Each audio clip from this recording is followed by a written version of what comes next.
Welcome to Calming Bedtime Journeys channel. Tonight we climb a lonely medieval watchtower and spend an entire winter suspended between earth and sky, where every gust of wind rattles old timber, every distant movement across the snowy countryside demands attention, and every day unfolds within a world of stone, smoke, and silence. Have you ever wondered what it truly felt like to stand guard through the darkest months of the Middle Ages? What happened when snow buried the roads, supplies dwindled, and the cold seeped through walls that seemed solid enough to survive forever? The reality was often stranger, harsher, and occasionally more amusing than modern imagination suggests. So, before you settle into the story, take a second to like the video and hit subscribe. And while you're here, tell me in the comments your location and local time. Now, dim the lights and imagine yourself standing on a narrow road beneath a pale winter sky. The year is somewhere in the late Middle Ages. The exact decade hardly matters. Snow clouds gather beyond distant hills, and the world already smells of approaching frost. Ahead of you rises the Watchtower. It is not a grand castle that surprises many people. When modern audiences picture medieval defences, they often imagine enormous fortresses with towering walls and magnificent gates. Yet countless watchtowers scattered across Europe were much smaller structures, built for observation rather than comfort. Their purpose was simple: see trouble early, warn others quickly. You approach through frozen grass that crunches softly beneath worn boots. The cold air stings your nose. Wood smoke drifts from somewhere nearby, carrying a scent both comforting and faintly bitter. The tower grows larger with every step. Its stone walls rise from a low hill overlooking roads, fields, and distant woodland. From afar it appeared impressive. Up close, feels practical, almost stubborn. A squat guardian, nothing more. The heavy entrance door stands partly open. Iron hinges creak gently whenever the wind shifts. Inside waits the world that will become your home through the long winter months ahead. You cross the threshold. Immediately the air changes. Outside, the wind moved freely across the landscape. Inside, the tower trap smells accumulated over many seasons. Smoke, damp stone, old straw, leather, wool, a hint of stale ale lingering in wooden cups stacked near the wall. None of it smells luxurious, yet it smells lived in. A guard seated near a small fire glances up briefly. He offers a nod that communicates both welcome and mild disappointment that you represent additional company in an already crowded building. Very precious. A widely accepted historical fact is that many watchtowers operated with surprisingly small garrisons. Depending on location and importance, only a handful of men might occupy a tower during much of the year. Large military forces were expensive. Medieval rulers rarely spent money unless necessity forced their hand. You set down your belongings. The collection is modest: a blanket roll, spare clothing, a knife, personal items small enough to carry. Medieval travel encourages efficiency. If you own too much, you must move too much. The fire crackles softly nearby. You extend chilled hands toward the warmth. It helps a little. The tower's interior remains cool despite the flames. Stone absorbs cold with remarkable dedication. It behaves almost like a living creature determined to preserve winter indoors. You will learn this quickly. A narrow staircase winds upward through the structure. The steps are uneven from centuries of use. Countless boots have worn shallow depressions into the stone. You begin climbing. The stairwell twists tightly. Each turn briefly hides the world below. Sounds echo strangely here. A cough becomes louder. Footsteps seem to belong to invisible people ascending behind you. For a moment, the place feels older than time itself. Higher and higher you climb. Small arrow slits admit thin blades of daylight. Dust drifts through them lazily. The air grows colder with every level. That seems unfair. You climb upward, expecting warmth from exertion. Instead, winter greets you more aggressively the closer you approach the top. Eventually you emerge onto the upper platform. The view steals your attention instantly. Fields stretch across the landscape in muted shades of brown and white. Forests darken distant ridges. Tiny villages sit scattered like forgotten pieces on a game board. Roads thread between them, winding across hills and valleys before vanishing into the horizon. This is why the tower exists, not for comfort, for sight. From here, you can observe miles of countryside, travellers, merchants, messengers, potential enemies, stray livestock, occasionally someone who has become dramatically lost. The wind greets you immediately. It is relentless. Cold fingers tug at your cloak. Your cheeks begin losing warmth within moments. Somewhere below, a dog barks. Farther away, a cart rattles along a frozen road. Everything seems distant, yet strangely clear. You rest gloved hands against rough stone and stare across the winter landscape. A curious historical detail involves the signals many watchtowers used. Some relied on beacon fires visible across great distances. Others employed flags, horns, bells, or combinations of methods depending on terrain and local traditions. Communication networks often resembled medieval versions of emergency messaging systems, though considerably slower and accompanied by more smoke. The thought makes you smile a little. Historians continue debating exactly how effective some regional warning networks truly were during emergencies.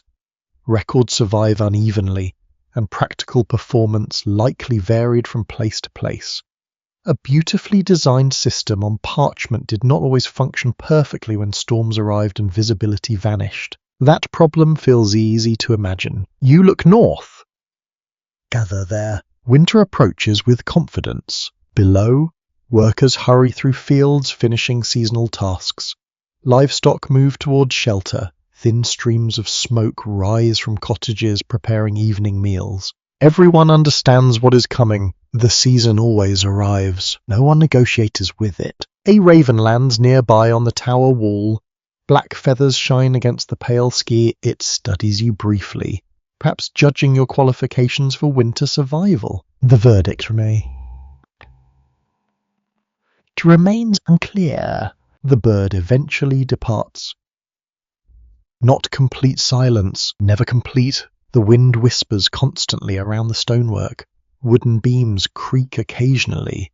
Somewhere below, laughter drifts upward from the lower chamber. Life continues. As daylight slowly fades, you realize something important. This tower is not merely a military structure. For the next several months, it'll become an entire world. A small world, a cold world, a world measured by weather, routine, companionship, and patience. Winter has not even begun in earnest yet. Already you can feel its presence approaching across the land. The first snow will arrive soon enough, and when it does, there will be nowhere else to go. Morning arrives quietly inside the her, not because the place is peaceful, because stone muffles the world in peculiar ways. You work beneath a wool blanket that feels heavier than expected. The straw mattress beneath you rustles whenever you shift position.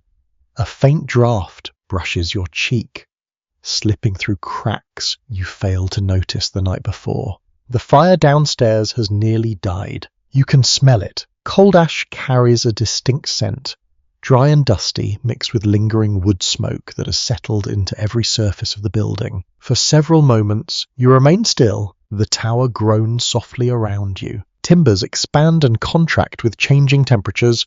Wind nudges the outer walls. Somewhere above, footsteps cross the upper platform as another guard finishes a night watch. The sound echoes through stone, slowly, deliberately. Like a heartbeat, you sit up and immediately discover one of medieval life's less celebrated realities. There is very little room. The sleeping chamber occupies only a portion of the upper interior. Several men share the space. Blankets, personal belongings, spare clothing, and equipment compete constantly for territory. Privacy barely exists. If someone snores, everyone participates. If someone talks in their sleep, everyone becomes an unwilling audience. If someone decides to repair boots before sunrise, the entire room enjoys the experience together. A commonly accepted historical fact is that many medieval military outposts prioritized function over comfort. Buildings were designed to serve strategic purposes first. Human convenience arrives somewhere much farther down the list. You pull on boots that feel unpleasantly cold. The leather stiffened overnight. Aniar by guard mutters something about frozen toes and poor life choices. His complaint seems well practiced. Perhaps he repeats it every morning. Perhaps he should. Descending the staircase requires attention. The steps remain narrow and uneven. Morning light enters through tiny openings in the walls, creating pale strips across the stone. The lower chamber gradually brightens as you reach the bottom. A small fire has been coaxed back to life. Someone crouches beside it, carefully feeding thin pieces of wood into the flames. The crackling sound immediately improves the atmosphere. Warmth is hope, even a little warmth. Breakfast waits nearby. The meal appears simple enough to disappoint a modern restaurant critic within seconds. Coarse bread, porridge, a small portion of cheese, ale diluted with water. Nothing fancy, nothing dramatic. Yet after a cold night inside a watchtower, it feels remarkably welcome. You settle near the fire. Steam rises from the bowl. The scent of grain fills the air. Outside, the wind continues its endless conversation with the walls. As you eat, you begin paying closer attention to the tower itself. The building is compact, very compact. The ground floor serves several purposes simultaneously. Storage area, workspace, gathering place, shelter from unpleasant weather. Medieval architecture often demanded flexibility because every square foot mattered. Large castles sometimes offered specialized rooms. Watchtowers rarely enjoyed such luxury. A chest against one wall holds supplies. Nearby shelves support pottery. Tools and cooking equipment, bundles of firewood occupy valuable corners. Everything appears organized according to practical necessity rather than aesthetic preference. Function rules here. Always, you run a hand along the stone wall. The surface feels rough and cold. Tiny imperfections catch against your fingertips. The builders who raised these walls may have finished their work generations ago. Some might already be forgotten entirely. Yet their craftsmanship remains solid, reliable. The tower still stands. That counts for something. A particularly interesting historical tidbit involves graffiti left by medieval occupants. Archaeologists have discovered carvings, drawings, symbols, names, prayers, and even crude jokes scratched into walls throughout Europe.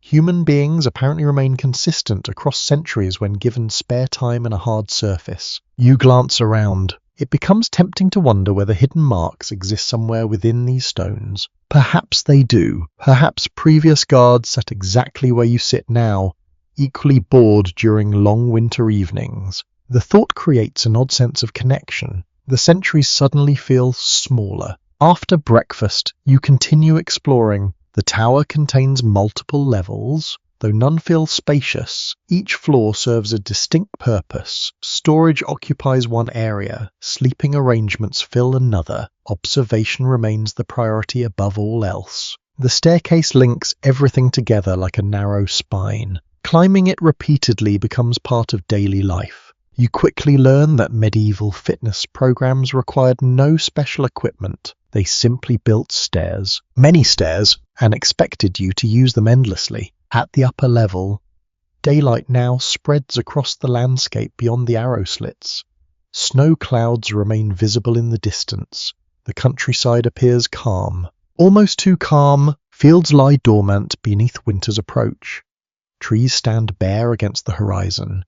Thin smoke trails rise from scattered villages. The view feels peaceful, yet watchfulness never truly relaxes. That is the tower's purpose. Every traveller matters. Every distant fire attracts notice. Every usual movement deserves attention. The hours pass slowly. Yelbian understanding why patience was one of a guard's most valuable skills. Not swordsmanship, not strength, patience. The landscape changes very little from minute to minute.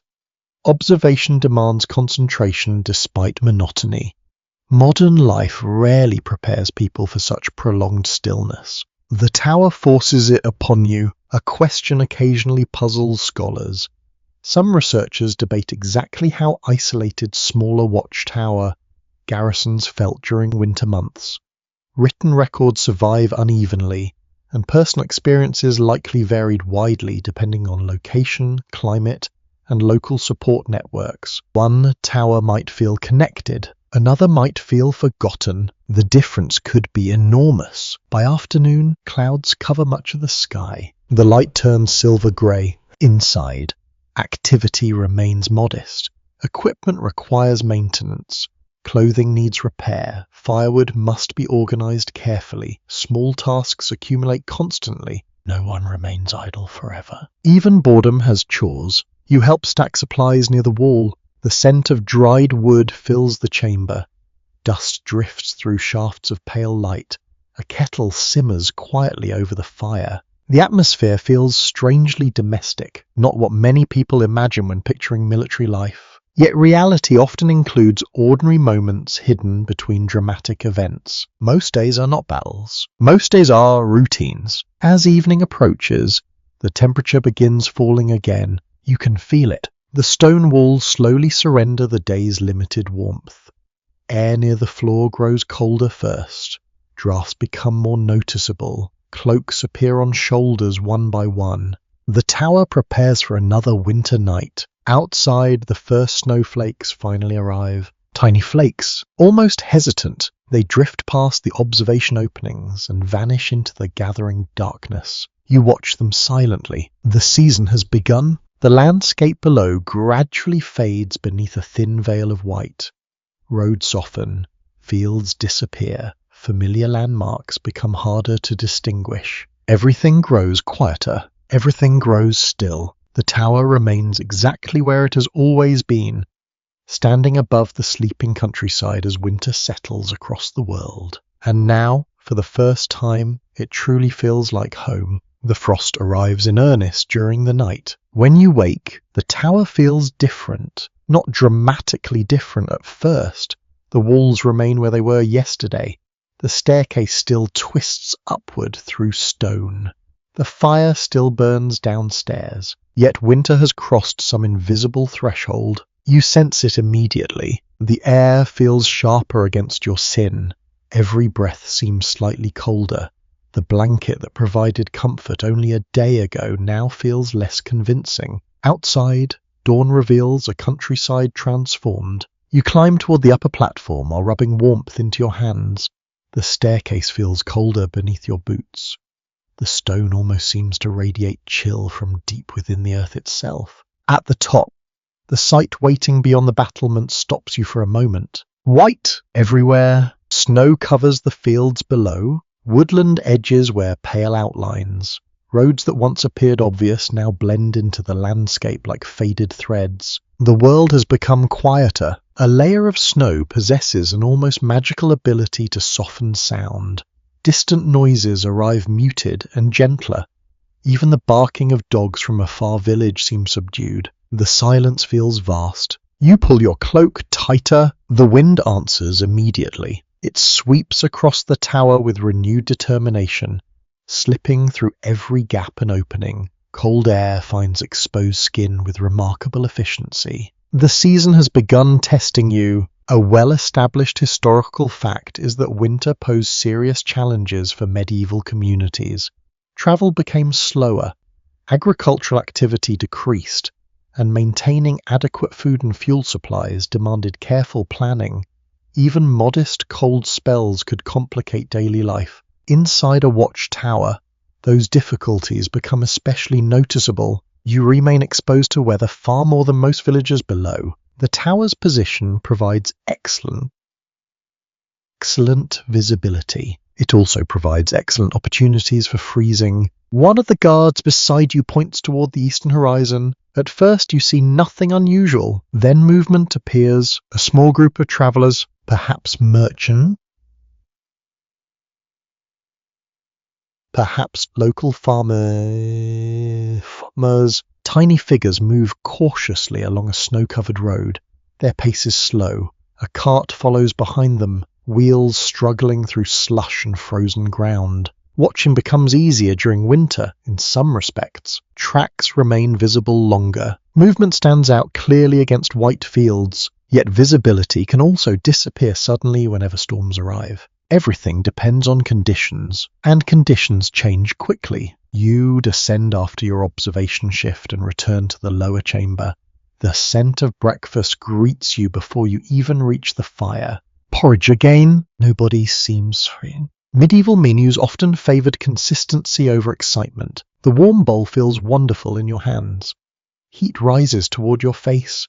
Steam curls upward into the cool air. For a few minutes, life feels pleasant, simple, manageable. Then someone opens the door. A blast of freezing wind sweeps through the room. The fire flickers violently. Everyone complains at once. The door closes, peace returns. This routine will repeat many times over the coming months. Winter enjoys reminding people who truly controls the situation. As the day continues, frost begins appearing inside the tower itself. That surprises you. Tiny crystals form along the edges of narrow windows and stone surfaces exposed to drafts.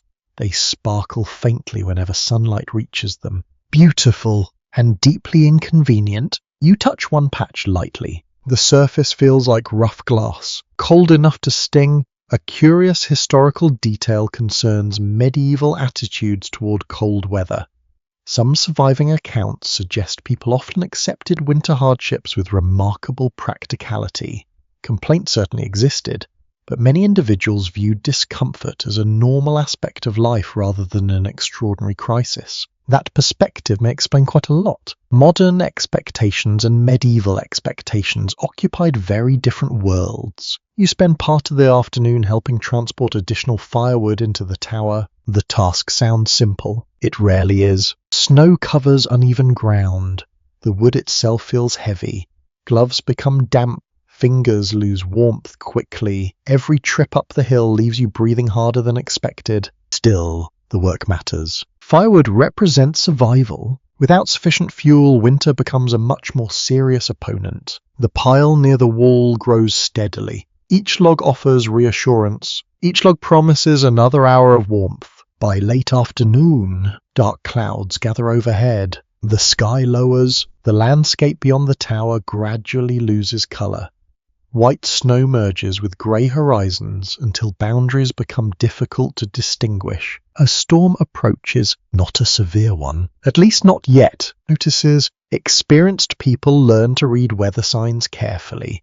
Winter punishes carelessness with enthusiasm. You climb to the observation level again as light begins fading. The wind has strengthened considerably. It whistles around the stonework in strange patterns.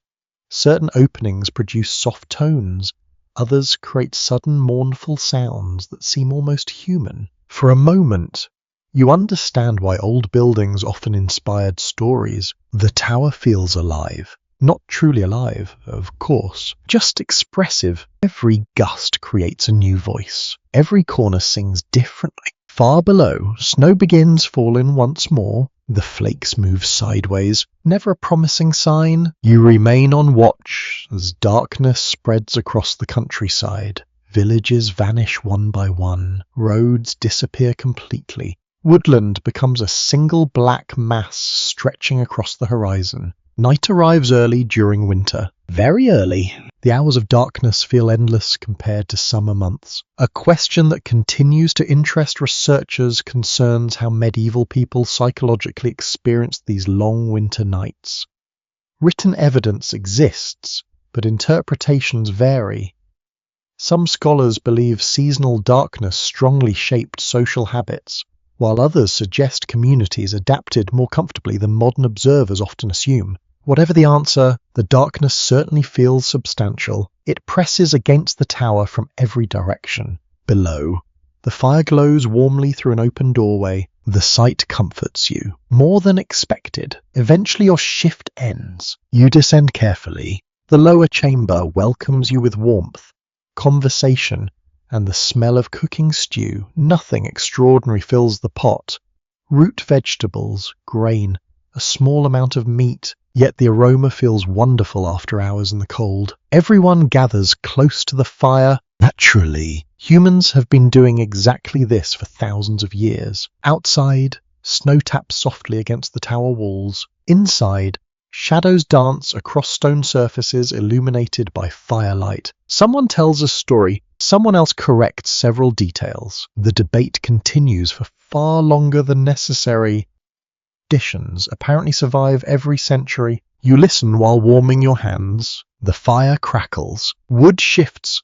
Occasionally sparks rise toward the darkness above. For a little while, winter feels distant despite pressing against the walls only a few feet away. Then you climb back to the sleeping chamber. The temperature drops immediately. Blankets away, straw rustles beneath you once again. The wind continues its endless conversation outside. Tonight it sounds stronger, colder, more persistent. You settle deeper beneath the wool coverings and close your eyes. Beyond the tower, snow continues falling across fields, roads, forests, and villages. The countryside sleeps beneath its growing white blanket. And high above it all, your lonely watchtower endures another winter night. The cold no longer feels like a visitor. It has become a resident. Several days have passed since the first serious frost settled across the countryside, and winter now occupies every corner of your life inside the watchtower.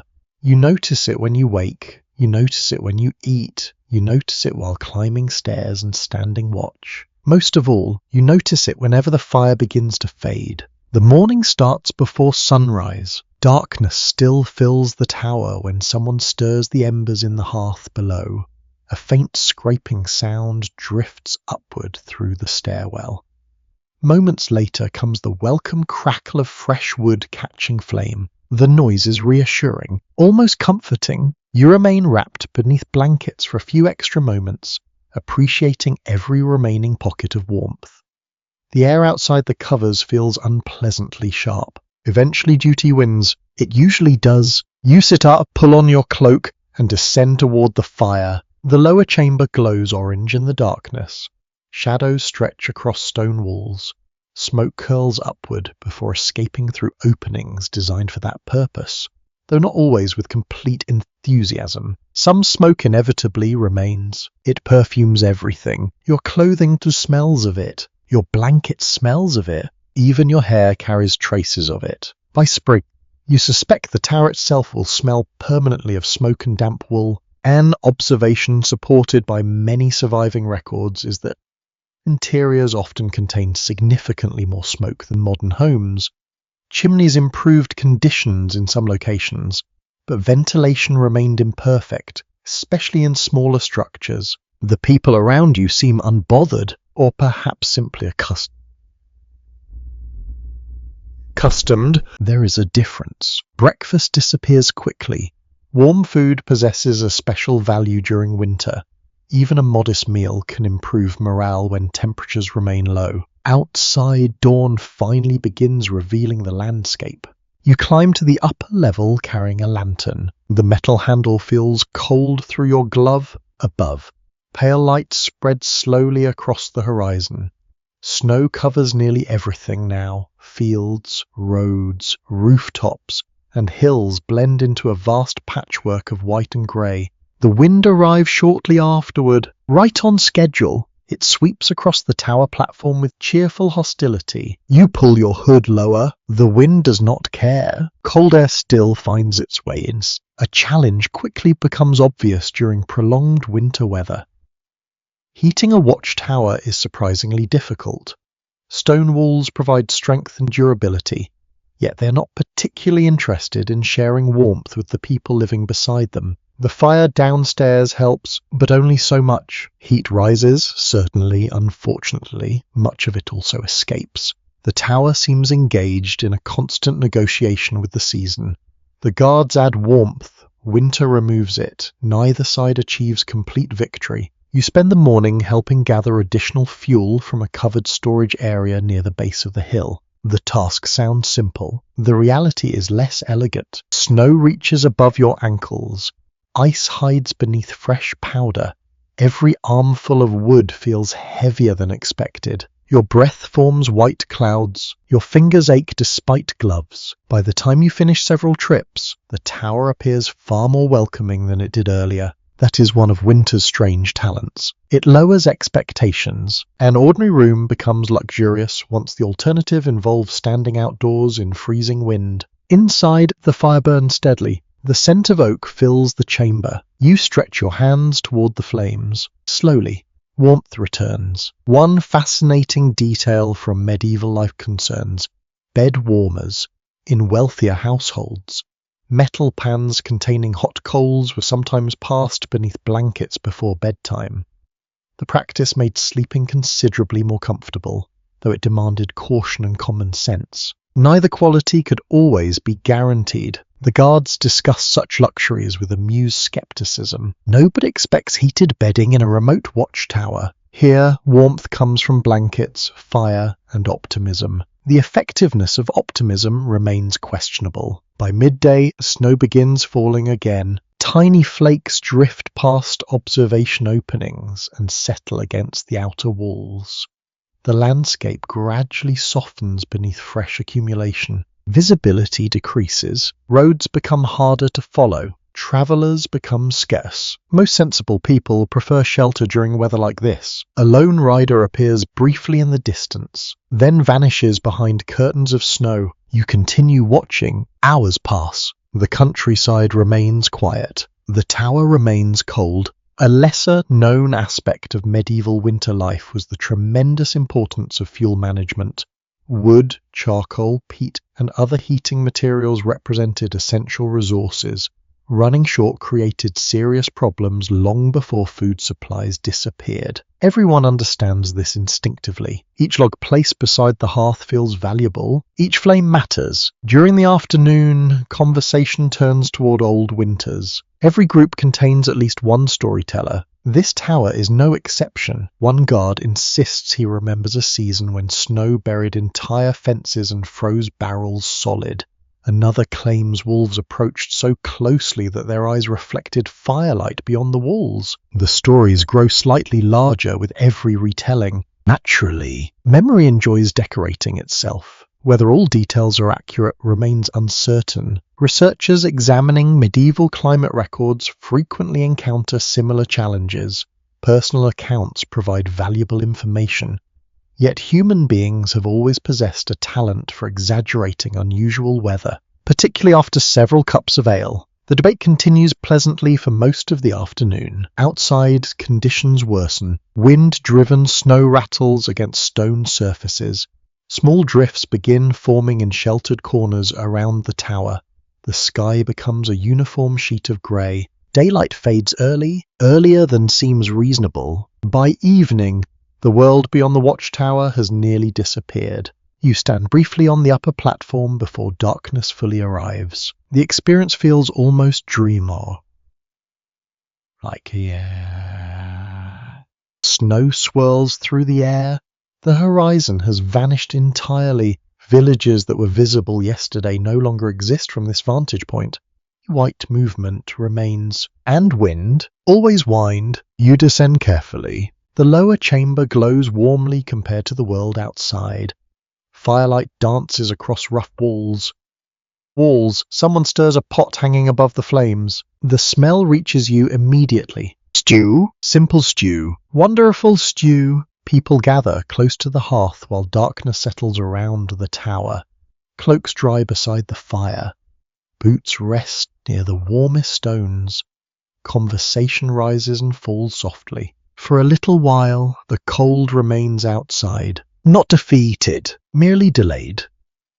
After the evening meal, you climb toward the sleeping chamber once more. The temperature drops with every step upward. The familiar rustle of straw greets you. Blankets wait, you settle beneath them gratefully. The wind continues pushing against the tower walls. Snow taps softly against narrow openings, somewhere below. The fire crackles steadily through the night. Its warmth will never reach every corner of the tower, yet somehow that seems fitting. Winter is not something you conquer here. You endure it, one careful day at a time, and as sleep gradually approaches, wrapped in wool and surrounded by ancient stone, you begin to understand that survival in a medieval watchtower depended less on heroic moments than on countless small acts repeated faithfully through the cold. By now, winter has settled comfortably into the watchtower. The novelty has disappeared, the cold remains, the wind remains, the daily routines remain, and so do them. You discover that much of medieval life revolves around food in ways both practical and emotional.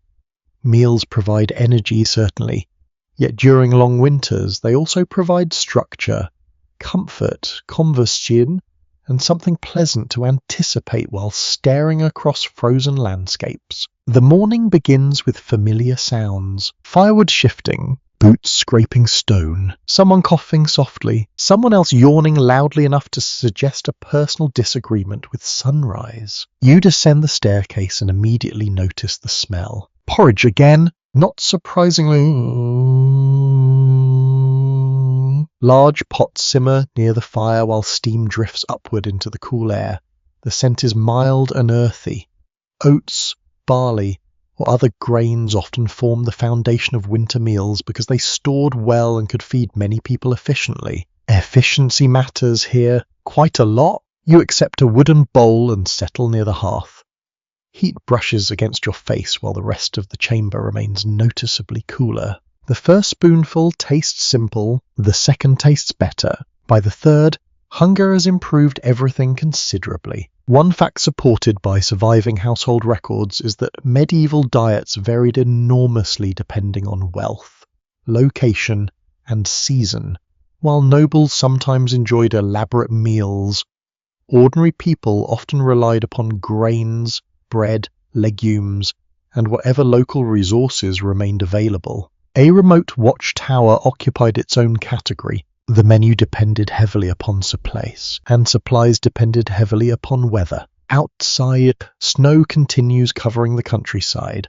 Through a narrow opening, you can see pale sunlight reflecting from frozen fields. Beautiful to observe, less enjoyable to travel through. The guard beside you tears apart a chunk of coarse bread and drops part of it into his bowl.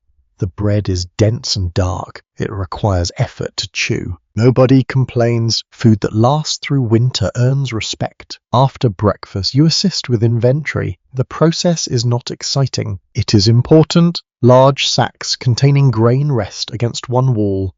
Dried peas fill wooden containers nearby. Smoked meat hangs from beams where cooler air helps preserve it. Wheels of cheese occupy shelves carefully protected from rodents. Everything has its place. Everything has value. You quickly learn that winter encourages a certain appreciation for accounting. Every bag matters. Every loaf matters. Every missing item becomes noticeable. A lesser-known detail from medieval food culture is that some communities consumed surprisingly creative combinations of ingredients during difficult seasons. Regional recipes often evolved from necessity rather than culinary ambition. If something could be preserved, transported, or stored, someone eventually attempted to make a meal from it. Results varied. You suspect some experiments ended better than others. The morning passes quietly. A light breeze rattles the tower exterior while guards rotate through observation duties. Travelers remain scarce. Most people prefer staying near hearths whenever possible. A sensible strategy. By midday, preparations begin for the main meal. The atmosphere changes slightly. People become more attentive, even cheerful. Food possesses remarkable power. A large iron pot hangs above the fire. Inside, vegetables simmer slowly alongside pieces of meat added sparingly to enrich flavor. The aroma gradually fills the chamber. Onions, herbs, wood smoke. The scent settles into every corner. Your stomach notices immediately. You are not alone. Several others keep glancing towards the pot with increasing interest. Patience becomes difficult. The stew finally arrives. Warm bowls pass from hand to hand. Steam rises into the air. Fingers linger against wooden surfaces to absorb extra heat. The first taste feels wonderful, not because the meal is luxurious, because it is hot. Temperature matters, perhaps more than flavor. Outside, winter controls the landscape. Inside, a bowl of stew offers temporary resistance. For a short while, everyone relaxes. Conversation grows livelier. Stories appear. Opinions multiply. Someone insists that a nearby village produces superior cheese. Another strongly disagrees. The debate quickly reaches levels of seriousness normally reserved for matters of state. Human nature remains dependable. An interesting curiosity preserved in several medieval accounts involves complaints about food quality. People sometimes imagine historical individuals accepting everything without criticism. In reality, they frequently argued about meals, prices, ingredients, and cooking standards. Some traditions never disappear. The afternoon brings a welcome surprise. A messenger arrives. His horse appears exhausted, so does the rider. Snow clings to clothing and boots. Ice crystals sparkle along the edges of his cloak. He carries correspondence for local authorities and remains only briefly before continuing elsewhere. More interesting to the tower inhabitants, however, are the supplies accompanying him. Fresh provisions. Not many. Enough. The delivery includes onions, dried fish, and a small quantity of preserved fruit. The fruit attracts immediate attention. Winter limits such luxuries. You watch as the items are carefully stored. Nothing is wasted. Nothing is taken for granted. The arrival changes the mood noticeably. New food represents connection, proof that the wider world still exists beyond snow-covered roads. Later, while helping organize supplies, you notice a small pouch containing imported spices. The amount appears tiny. The value, however, is considerable. Trade routes carried spices across astonishing distances during the medieval period. Pepper, cinnamon, cloves, and other seasonings often cost significant sums compared with ordinary foods. A few grains could transform an entire meal. The pouch remains protected carefully.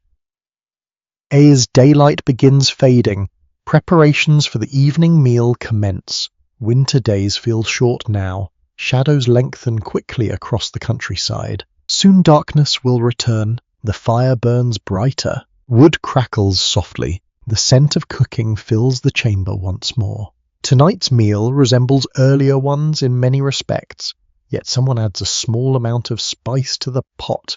The change is subtle, remarkably subtle. Still, everyone notices. The flavor feels richer, warmer, almost exotic. For a few moments, the tower seems connected to distant ports, busy markets, and travelers crossing land far beyond the horizon. Not bad for a tiny pinch of seasoning. Researchers continue discussing how widely certain luxury foods reached smaller outposts like watchtowers. Evidence suggests regional variation was considerable. Some locations enjoyed regular access to traded goods, while others depended almost entirely upon local resources. Your tower seems fortunate, at least today. Night settles outside. Snow reflects moonlight beyond the walls. The landscape glows faintly beneath the winter ski. From the upper platform, villages appear as tiny clusters of light scattered across darkness. Then you return downstairs. The warmth welcomes you again. People finish their meals slowly.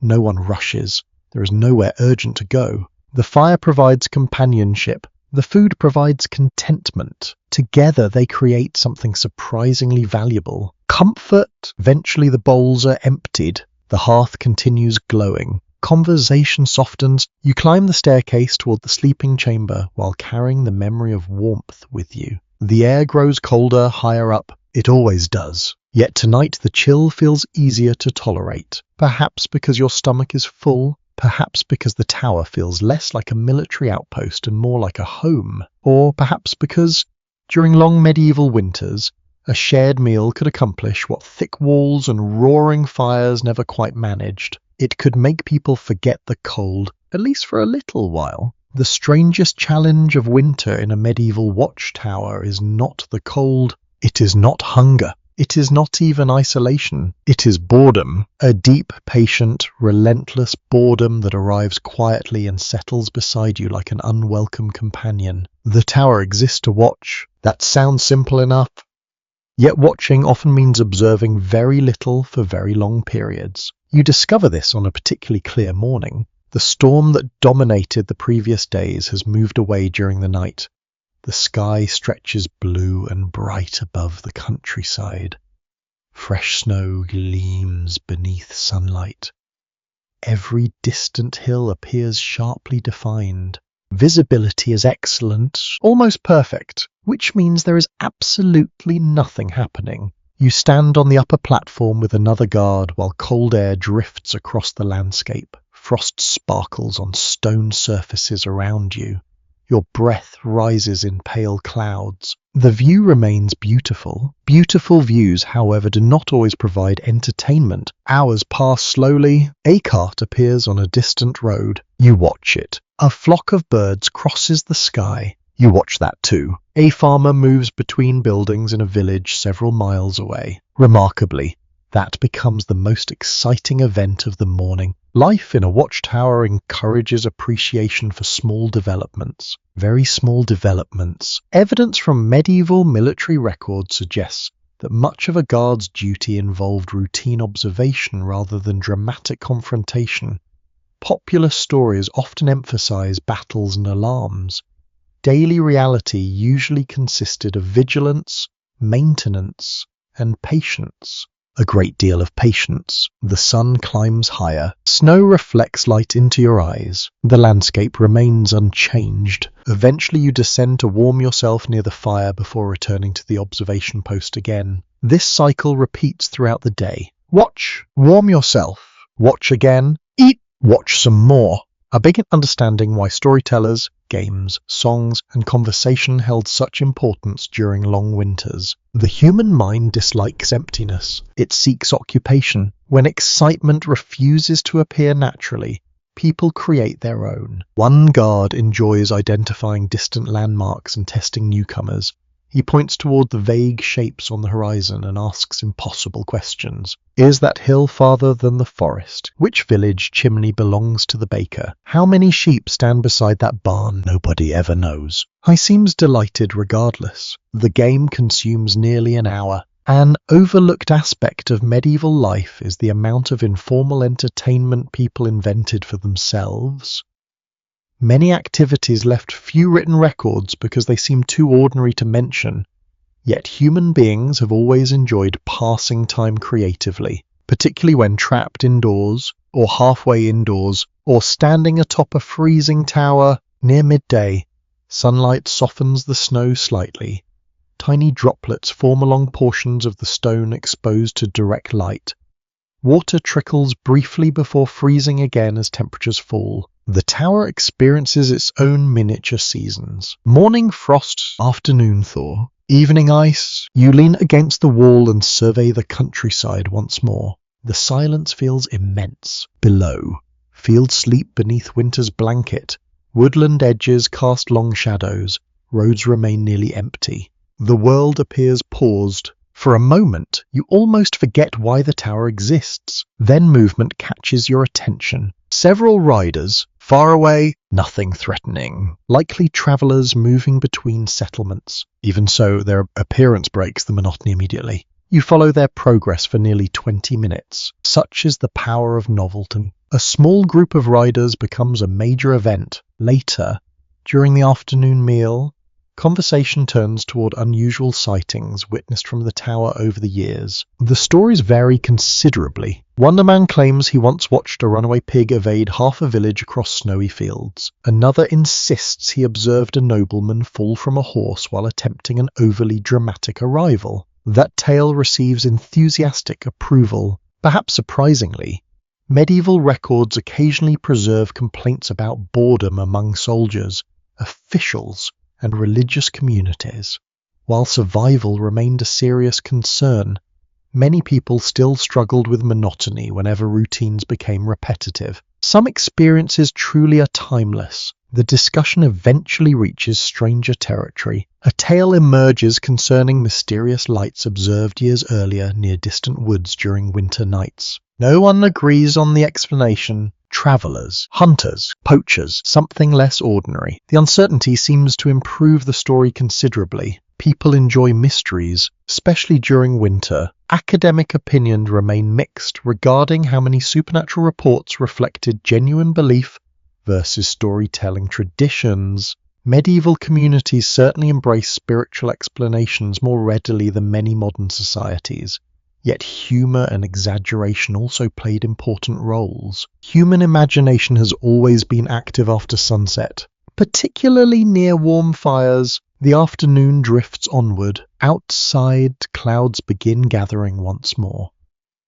The brilliant blue sky gradually fades behind thin layers of grey. Light becomes softer. More muted, the countryside takes on a dreamlike quality. You return to the observation platform for another shift. The wind has weakened considerably. Without its constant noise, the landscape feels even quieter. You hear distant sounds more clearly now. A dog barking, a cart rattling over frozen ground, the faint ringing of church bells from somewhere beyond the hills. Each sound arrives separately, carefully, as though winter itself has lowered its voice. Time moves strangely here. Hours stretch, days blend together, yet certain details become unforgettable. The shape of particular hills, the location of isolated cottages, the pattern of rows crossing snowy fields. You know the landscape more intimately than many travellers who actually pass through it. Observation creates familiarity. Familiarity creates attachment. Without realising it, you have begun caring about the countryside below.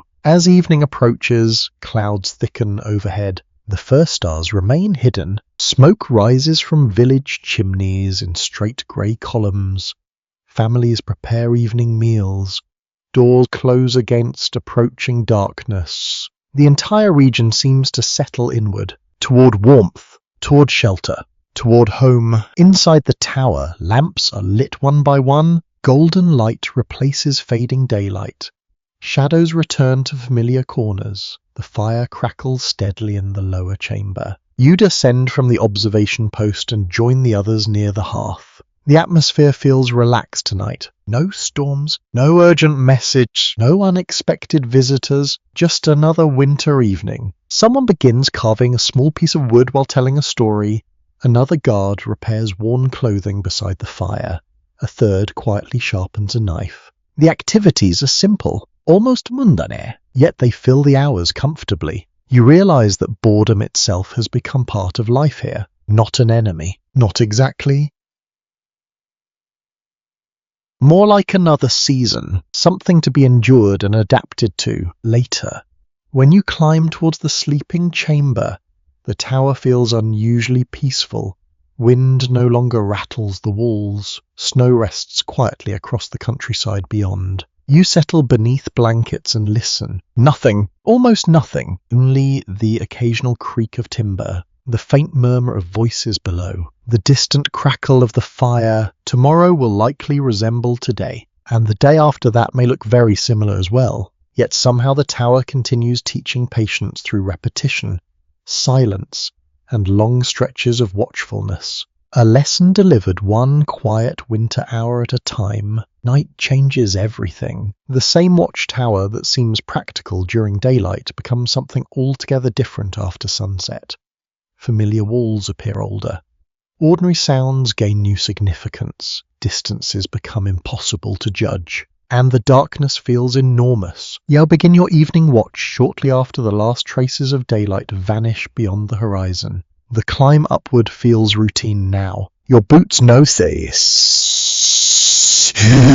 the staircase. Your hands know the rough stone. Your shoulders automatically brace for the cold waiting above. Even so, stepping onto the upper platform always carries a certain sensation. A transition. Below lies warmth, conversation, and firelight. Above waits the winter night. The air immediately bites at your cheeks. The temperature has dropped sharply since afternoon. A thin layer of ice glimmers along portions of the stonework exposed to moisture earlier in the day. The sky, however, is magnificent. Clouds have disappeared entirely. Stars stretch from horizon to horizon in astonishing numbers. Without modern lights filling the landscape, the heavens seem almost impossibly bright. Great rivers of starlight spread overhead. Constellations stand out clearly above forests and snow-covered fields. For a few moments, you simply stare upward. The view never grows old. Records from medieval Europe reveal that people often possessed an intimate familiarity with the night sky. Travellers, Sailors, farmers, and guards all relied upon celestial observations in practical ways that many modern individuals rarely experience. Out here, beneath winter stars, it becomes easy to understand why. The sky feels close, almost personal. A gentle breeze drifts across the tower. Somewhere below, a dog barks briefly before falling silent again. You begin scanning the countryside. Observation becomes more challenging after dark. Shapes lose definition, colors disappear. Movement becomes harder to detect, yet certain things actually stand out more clearly. Firelight, lanterns, torches, any small source of illumination immediately attracts attention across a dark landscape. Not far from the tower, a farmhouse window glows softly through the night. Farther away, scattered lights mark the locations of villages. Tiny golden dots rest against the darkness like distant stars fallen to earth. The sight feels reassuring. Signs of life, signs of people, signs that you are not entirely alone. An amusing detail appears in several medieval accounts involving watchmen who complained about nighttime duties during harsh weather. While vigilance carried obvious importance, many guards seem to have shared a universal preference for remaining near warm fires whenever possible. A remarkably relatable attitude. The hours move slowly. Winter nights always seem longer than expected. You walk short distances along the platform to stay warm. Standing completely still invites discomfort. Movement helps maintain circulation, though only to a degree. Your boots scrape lightly against frost-covered stone. Your breath drifts upward in pale clouds. The landscape remains silent. Almost. Then you hear it. A sound from the forest. Faint, distant. You stop immediately. The noise comes again, a long, drawn-out cry floating across the frozen countryside. A wolf, or perhaps several. The sound rises and fades among the trees before disappearing entirely. The experience sends a small shiver through you. Not entirely from the cold. Wolves inhabited many regions of medieval Europe, especially during periods when forests covered larger portions of the landscape than they do today. Encounters varied considerably depending on local conditions, but the animals remained a familiar presence in many rural areas. You listen carefully. Nothing follows. Eventually the night returns to silence. Elsewhere in the tower, another guard arrives to share part of the watch. Conversation remains quiet. Loud voices seem inappropriate beneath such a sky. You exchange observation. Nothing unusual. No travelers. No signals. No trouble. Good news, generally speaking, though perhaps slightly disappointing after hearing wolves. The stars continue wheeling overhead. Time passes. The moon rises. Its pale light transforms the landscape completely. Snow-covered fields begin glowing softly. Hills emerge from darkness. Forest edges become visible once more. The entire countryside appears washed in silver. Beautiful and strangely unreal at roughly the same time. Your imagination begins working harder than usual. Night encourages that. A cluster of trees resembles moving figures. A distant shadow seems to shift unexpectedly. An ordinary rock briefly becomes something mysterious, then becomes a rock again. The human brain dislikes uncertainty. It prefers explanations. Sometimes it invents them. The surviving evidence offers an incomplete picture regarding how much supernatural belief influenced ordinary nighttime experiences. Medieval people certainly lived within a worldview filled with spiritual possibilities, yet they also understood practical explanations for many events. Reality and folklore often existed side by side, neither completely replacing the other. The moon climbs higher. Cold intensifies. You flex stiff fingers inside gloves. The tower creaks occasionally as temperatures continue falling. Wooden beams contract slightly. Tiny noises emerge from unexpected places. Tap, crack, rustle. Nothing threatening. Yet every sound seems larger at night. One curious story preserved in regional folklore describes watchmen who believed certain towers produced ghostly voices during winter evenings.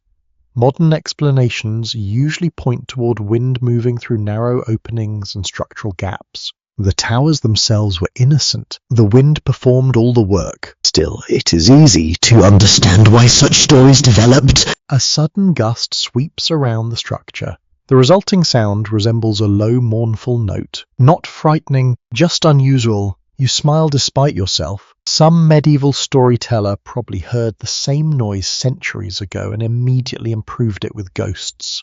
Toward midnight, activity finally appears. A tiny light moves along a distant road. You notice it immediately. A lantern, perhaps carried by a traveller, perhaps attached to a cart. The distance makes certainty impossible. For nearly half an hour. The small light progresses steadily across the landscape. Then it disappears behind a hill and vanishes from sight. The event is minor, yet it breaks the rhythm of the night. Observation sharpens again. Attention returns fully. This, after all, remains the purpose of the tower. To notice, to remember, to watch. Eventually your shift ends. The replacement guard arrives carrying a lantern whose warm glow seems wonderfully inviting. You descend the staircase gratefully. Each step downward brings slightly warmer air. The lower chamber welcomes you with familiar scents. Wood smoke, stew remnants, drying wool, burning oak. The fire still burns. Its orange glow fills the room with comfort. You extend your hands toward the flames. Slowly, feeling returns to your fingers. Outside, stars continue shining above the frozen countryside.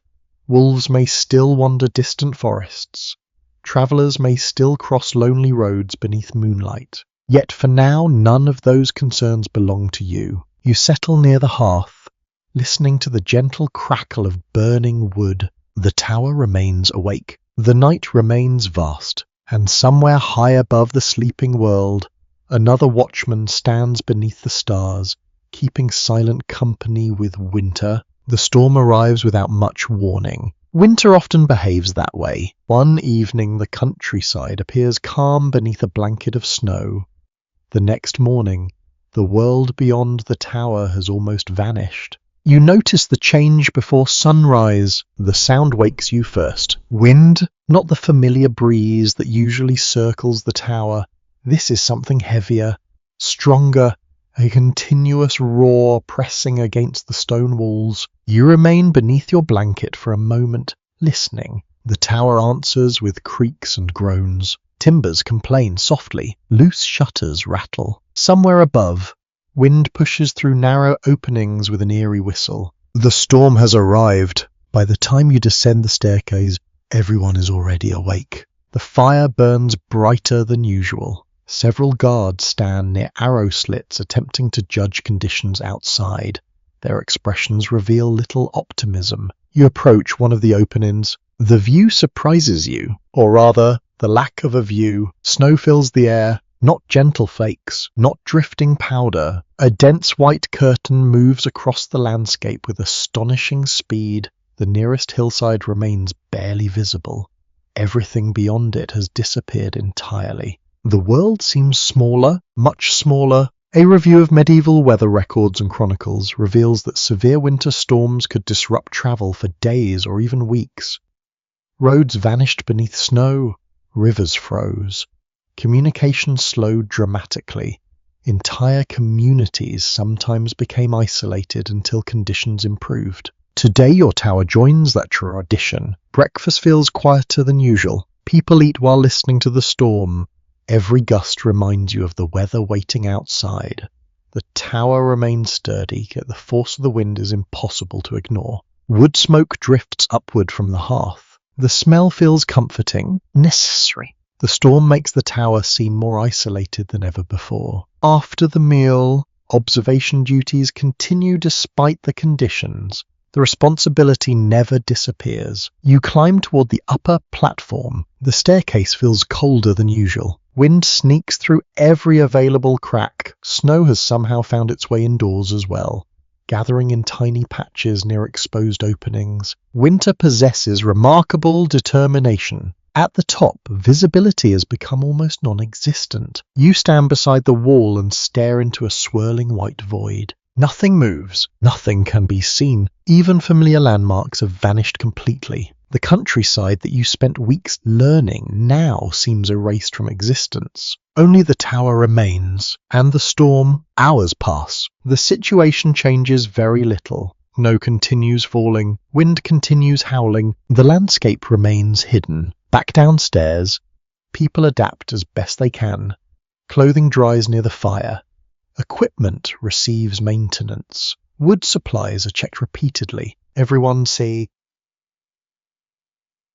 and stays busy. Activity helps. An intriguing detail appears in several medieval accounts describing storms. Some chroniclers measured weather severity not through scientific instruments but through practical consequences. They recorded whether roads became unusable, whether livestock suffered, or whether travellers disappeared from expected routes. From that perspective, today's storm ranks quite highly. Not far below the tower, drifts have already begun forming against walls and fences. Snow accumulates in corners where wind deposits it relentlessly. You watch through a narrow opening as the landscape continues changing shape. Nature is quietly rearranging everything. By midday, the lower chamber grows noticeably warmer. Not because the weather has improved. Quite the opposite. The guards feed more wood into the fire than usual. Additional warmth becomes necessary when temperatures outside continue falling. The scent of burning oak fills the room. Crackling logs provide a steady rhythm beneath conversation. Someone begins recounting a story about an older storm that supposedly trapped travelers inside a village chapel for 6 days. Another person claims the tale lasted 8 days. A third insists it was 10. The numbers grow larger with suspicious speed. Memory often improves dramatic weather. One charming anecdote preserved in local traditions from various regions involves snowstorms becoming legendary community events. Years later, people would still compare new winters against a particularly memorable blizzard from decades earlier. Every generation seems to possess one. The storm becomes a measuring stick, a benchmark, the winter by which all others are judged. Afternoon arrives, though daylight barely changes. Thick clouds reduce the sky to a dull grey ceiling. The distinction between morning and evening feels increasingly blurred. Time itself seems slower. Outside, wind-driven snow continues battering the tower. Inside, the atmosphere becomes unexpectedly social. Isolation encourages companionship. There is nowhere else to go. No visitors arrive. No travellers pass. The storm has effectively sealed the tower from the wider world. The available evidence leaves several possibilities open regarding how frequently small outposts experienced complete isolation during severe weather. Conditions varied enormously across regions. Some towers maintained regular contact with nearby settlements. Others could become remarkably cut off when winter reached its worst. Today feels like one of those days, a day suspended outside ordinary routine. Toward late afternoon, someone produces a board game carved from wood. The pieces appear worn from years of use. Several guards gather around immediately. Competition follows. Naturally, the game begins calmly enough. Then strategies emerge, then disagreements emerge, then accusations of questionable decision-making emerge. Nothing serious, just enough to entertain everyone watching. The storm continues raging outside. Inside, people argue cheerfully over wooden pieces. Human priorities remain fascinating. As darkness approaches, conditions worsen again. The tower shakes slightly during stronger gusts.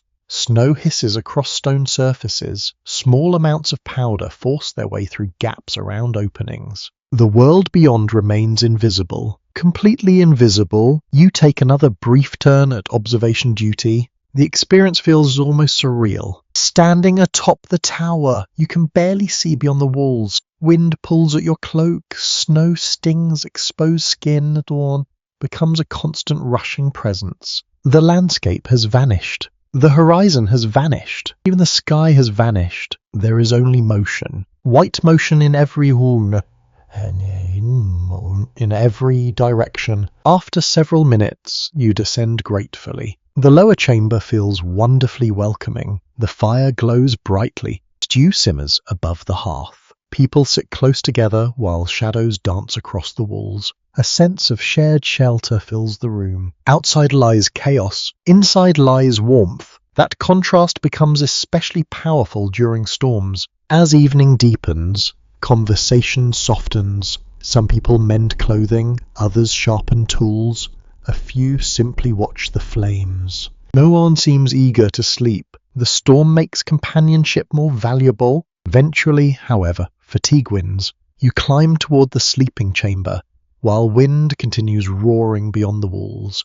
The sound follows you upward through the darkness. Blankets await. You settle beneath them carefully. The tower creaks again. Then again, not alarmingly, just enough to remind you that winter remains outside, testing stone, wood, and patience. You close your eyes. The storm continues. The fire burns below. Snow piles higher around the lonely watchtower, and somewhere beyond the swirling darkness, roads, villages, and forests still exist, waiting quietly for the day when the sky finally clears. The storm finally passes. Not suddenly. Winter rarely grants such kindness. Instead, the wind weakens little by little.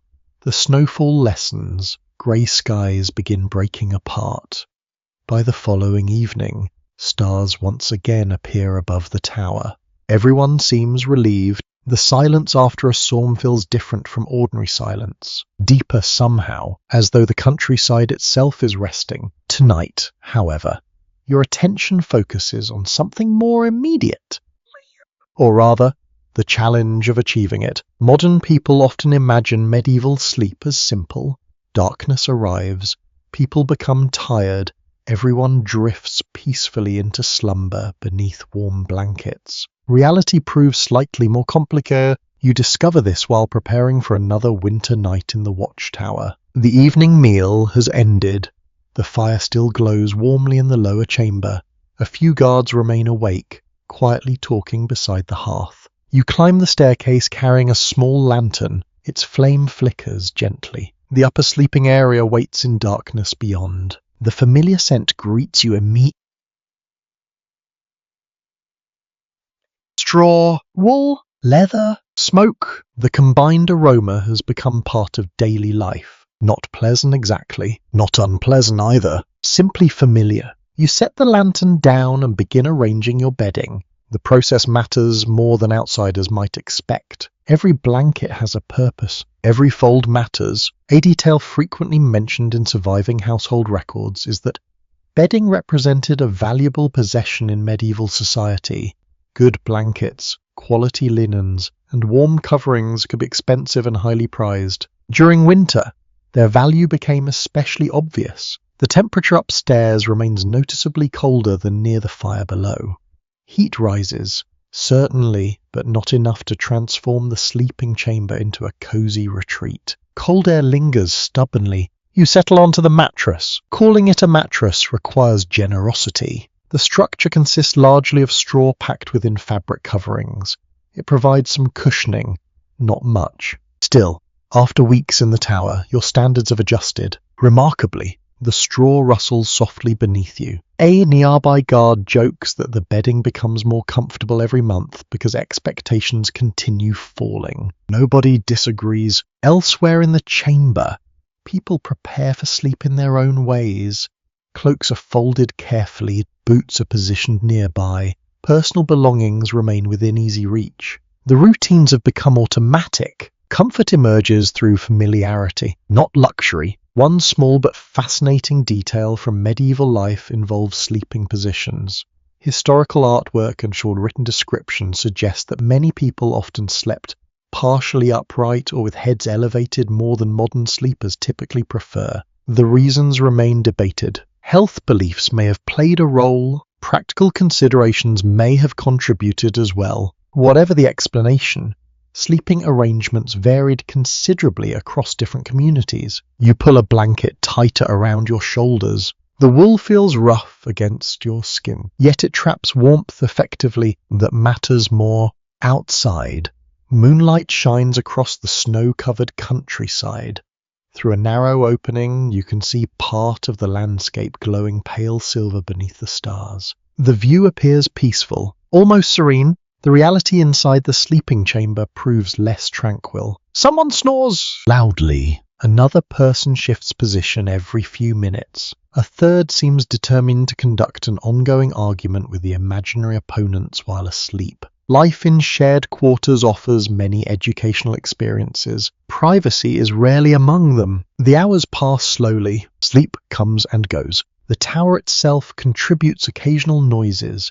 Timber creaks, wind brushes against stone. Tiny sounds emerge from distant corners. Nothing alarming, just reminders that old buildings possess personalities. A question that continues puzzling some historians concerns the exact sleep patterns common during the medieval period.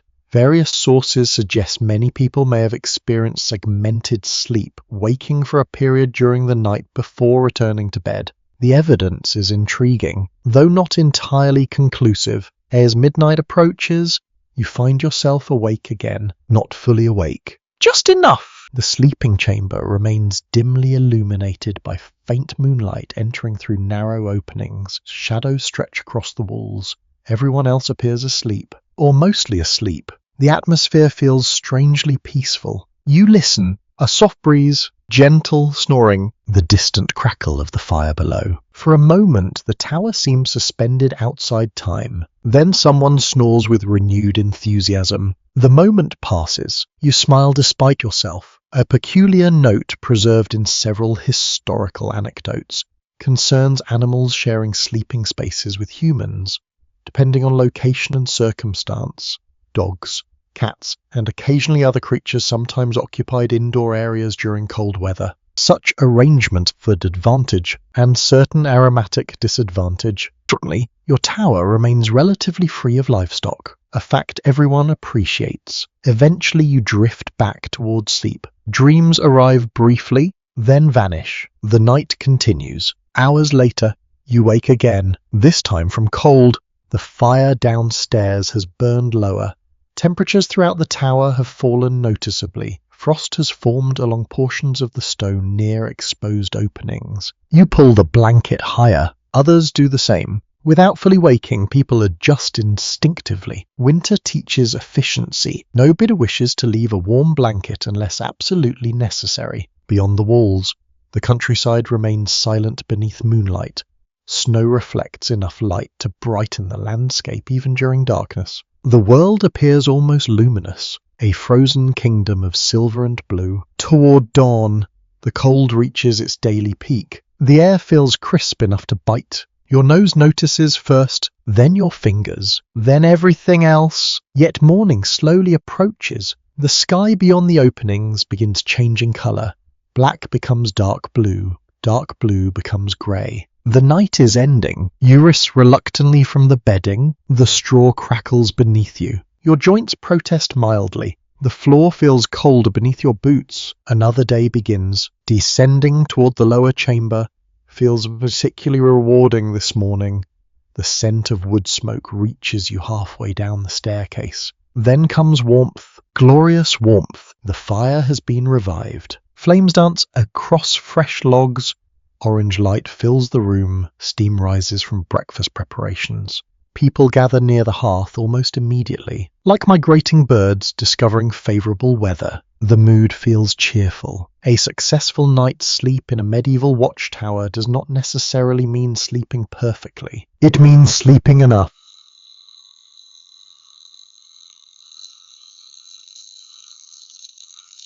Enough warmth, enough rest, enough comfort to continue. You settle near the fire and extend your hands toward the heat.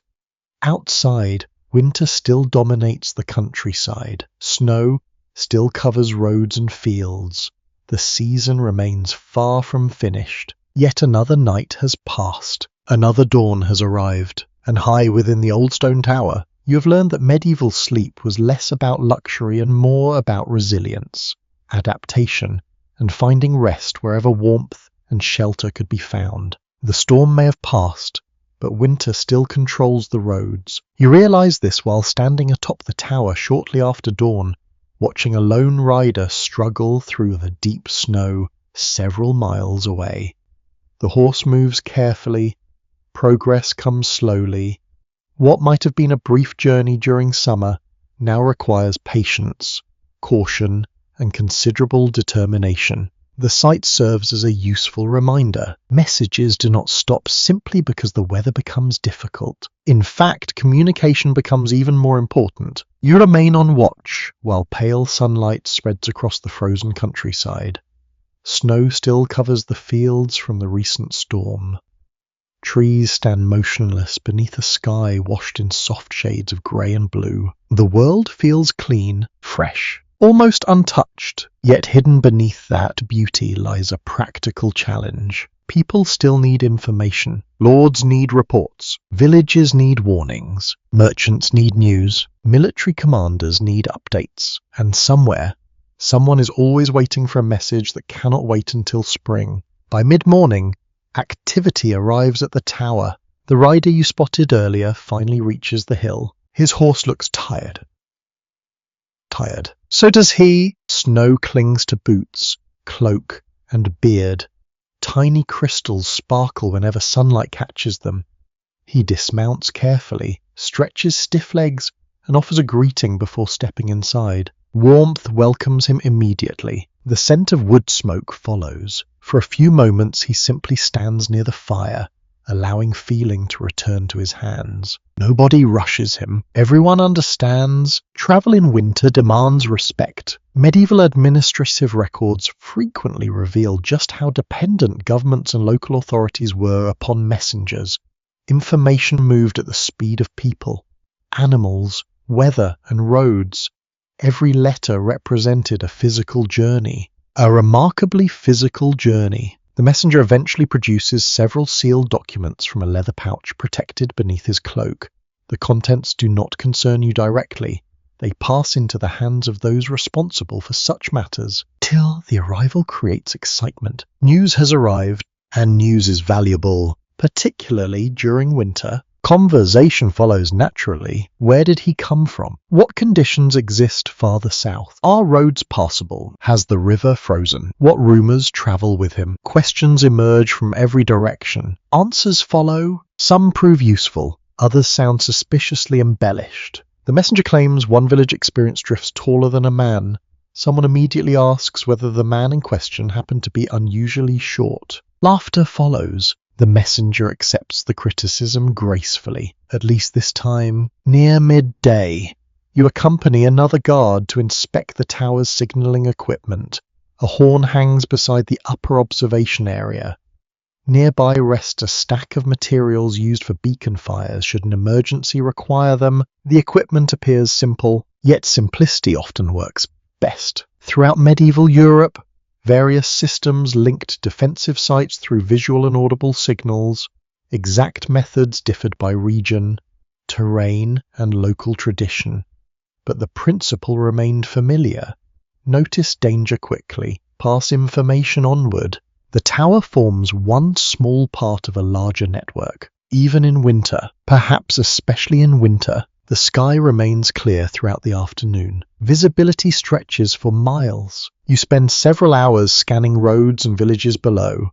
Most activity moves slowly. Snow has transformed every journey into hard work. A cart crawls along a distant route. Several travelers walk rather than ride. Smoke rises steadily from chimneys across the countryside. Everyone seems focused on reaching shelter before darkness. One weathered carving near the observation platform catches your attention while passing time. Someone scratched it into the stone long ago.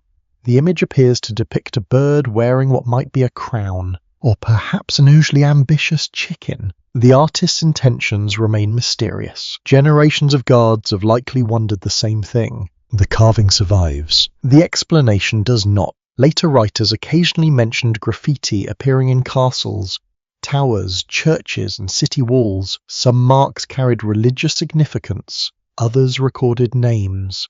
A surprising number seem to have existed simply because someone possessed a knife and spare time. Human nature leaves fingerprints everywhere. As daylight slowly shifts toward evening, another communication challenge becomes apparent. distance. Even under ideal conditions, messages require time. A question that remains difficult to answer with precision concerns how quickly information traveled between smaller communities during severe winters. Conditions varied enormously. Weather, geography, local infrastructure, and political circumstances all influenced outcomes. The sources offer clues. Not certainly. One region might remain connected, another might feel completely cut off. The difference could depend on a single snowstorm. As sunset approaches, the messenger prepares to continue his journey. The decision earns several skeptical looks. The roads remain difficult. The temperature continues falling. The messenger shrugs. The documents still need delivering. Duty possesses its own momentum. You watch from above as he departs. Horse and rider gradually shrink into the snowy landscape. Eventually they become little more than a dark shape moving along a pale road. Then they disappear entirely. The tower returns to its usual rhythm. Observation, waiting, watching. Yet the visit lingers in your thoughts. For all its isolation, the tower is not disconnected from the wider world. Messages arrive, news arrives, travelers arrive. Information flows like a slow river through winter. Sometimes delayed, sometimes frozen, never completely stopped. Darkness arrives soon after. The sky clears once again, revealing countless stars above the countryside. Village lights appear below. Tiny points of gold scatter across the landscape. I'll begin another evening watch. The air feels The stone beneath your gloves feels cold. Far away, a lantern moves along a distant road. Another traveller, another journey, another message, perhaps, or perhaps someone simply trying to reach home. The distinction hardly matters from this distance. What matters is movement. Proof that life continues beyond the tower walls. Hours later, when your shift finally ends, you descend toward the fire below. Warm air rises from the lower chamber. The smell of supper still lingers faintly in the room. Several guards discuss news brought by the messenger. Others debate weather prediction. No one truly knows what tomorrow will bring. Winter remains unpredictable. You settle beside the hearth and listen. The flames crackle softly. Outside, roads continue winding through forests, fields, and villages hidden beneath snow. Messengers still travel them. Riders still carry news. Communities still wait for word from distant places. And high above those frozen routes, the Watchtower continues its quiet role in a world connected not by wires or machines, but by courage, endurance, and people willing to carry messages through the cold. By the middle of winter, you know the tower almost as well as you know yourself. You know which stair creaks slightly under pressure. You know where drafts enter during strong winds. You know exactly which spot beside the hearth receives the most warmth. Most importantly, you know the people. That may be the greatest surprise of all. When you first arrived, the Watchtower seemed defined by stone walls, snow-covered landscapes, and endless observation. Now another reality becomes obvious. The tower is really made of personalities. Stone holds the structure together. People determine what life inside feels like. The morning begins much like countless others. The fire crackles, breakfast simmers. Outside, frost coats the countryside beneath a pale winter sky. Yet your attention drifts toward the men gathered around the hearth. There is the veteran. Every tower seems to have one. His beard contains more grey than brown. He rarely raises his voice. He possesses an opinion about everything and confidence in all of them, especially the questionable ones. He claims to remember storms nobody else remembers. He recalls visitors nobody else recalls. According to him, winters were always colder 20 years ago. Some traditions transcend centuries. Nearby sits the youngest guard. His enthusiasm remains largely intact despite the season's efforts. He asks questions constantly. He volunteers for tasks before fully understanding them. Occasionally this creates problems. More often it creates entertainment. The veteran frequently shakes his head. The younger guard frequently ignores him. Their relationship seems permanent, Documents describing medieval military communities often reveal surprising age differences among those serving together.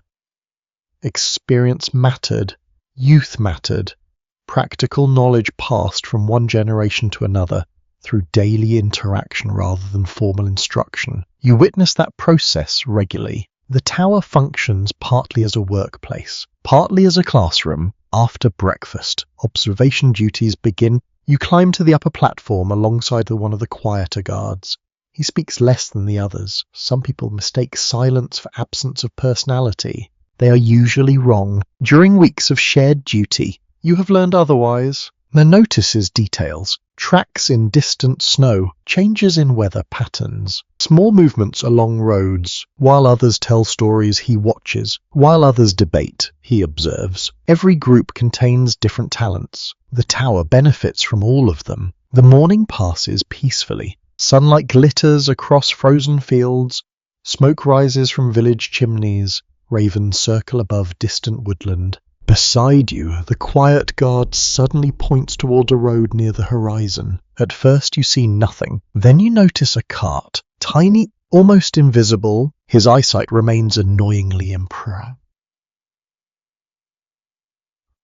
You admit this. He appears pleased. A surprisingly personal detail emerges from some surviving letters written by medieval soldiers and officials. Many correspondences focus less on grand political events and more on everyday relationships, shared frustrations, and observations about companions. People have always been interested in people. History sometimes forgets that. Near midday, everyone gathers for a meal. Conversation fills the chamber. The veteran begins recounting a story involving a winter patrol from years earlier. Predictably, the tale improves with every retelling. The snowfall becomes deeper. The road becomes longer. The danger becomes greater. By the end, you suspect he may have personally defeated winter itself. Nobody interrupts. The performance is part of the entertainment. Across the room, another guard repairs clothing with remarkable skill. Torn sleeves, worn gloves, damaged cloaks. He handles them all with patient efficiency. In a different life, he might have become a tailor. Instead, he guards a watchtower. Life often chooses unexpected direction. The afternoon introduces another familiar figure, the complainer. Every shared community eventually acquires one. His complaints cover impressive territory: weather, food, stairs, boots, drafts, wood quality, snow depth, ale quality. He approaches the subject with dedication. Oddly enough, everyone likes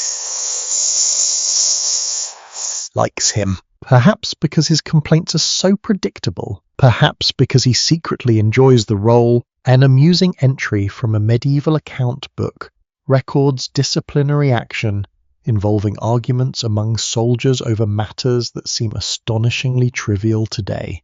Human beings living in close quarters occasionally create conflict from almost nothing. The tower proves no exception. Fortunately, most disagreements remain harmless. By late afternoon, clouds gather overhead once more. The light softens. Long shadows stretch across the snow.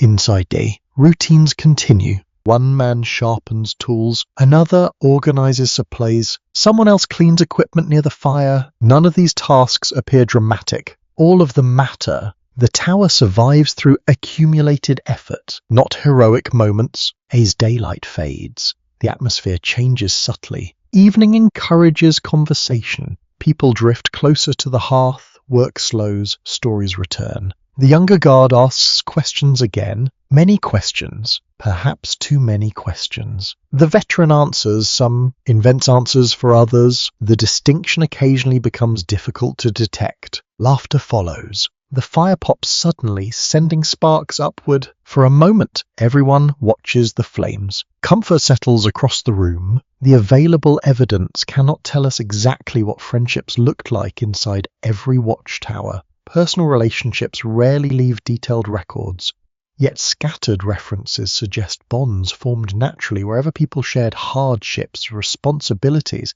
and long stretches of time together. The conclusion feels reasonable. Winter encourages familiarity.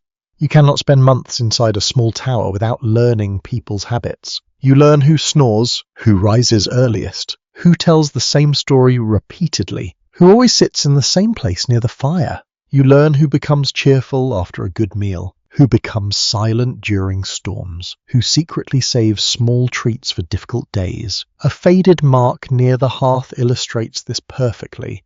Someone long ago carved several initials into a wooden beam. The names themselves are forgotten. The individuals have vanished into history, yet the mark remains, proof that relationships existed here, proof that people mattered to one another, proof that the tower once contained lives as real and complicated as those around you now. Night arrives fully. The countryside beyond the walls disappears beneath darkness.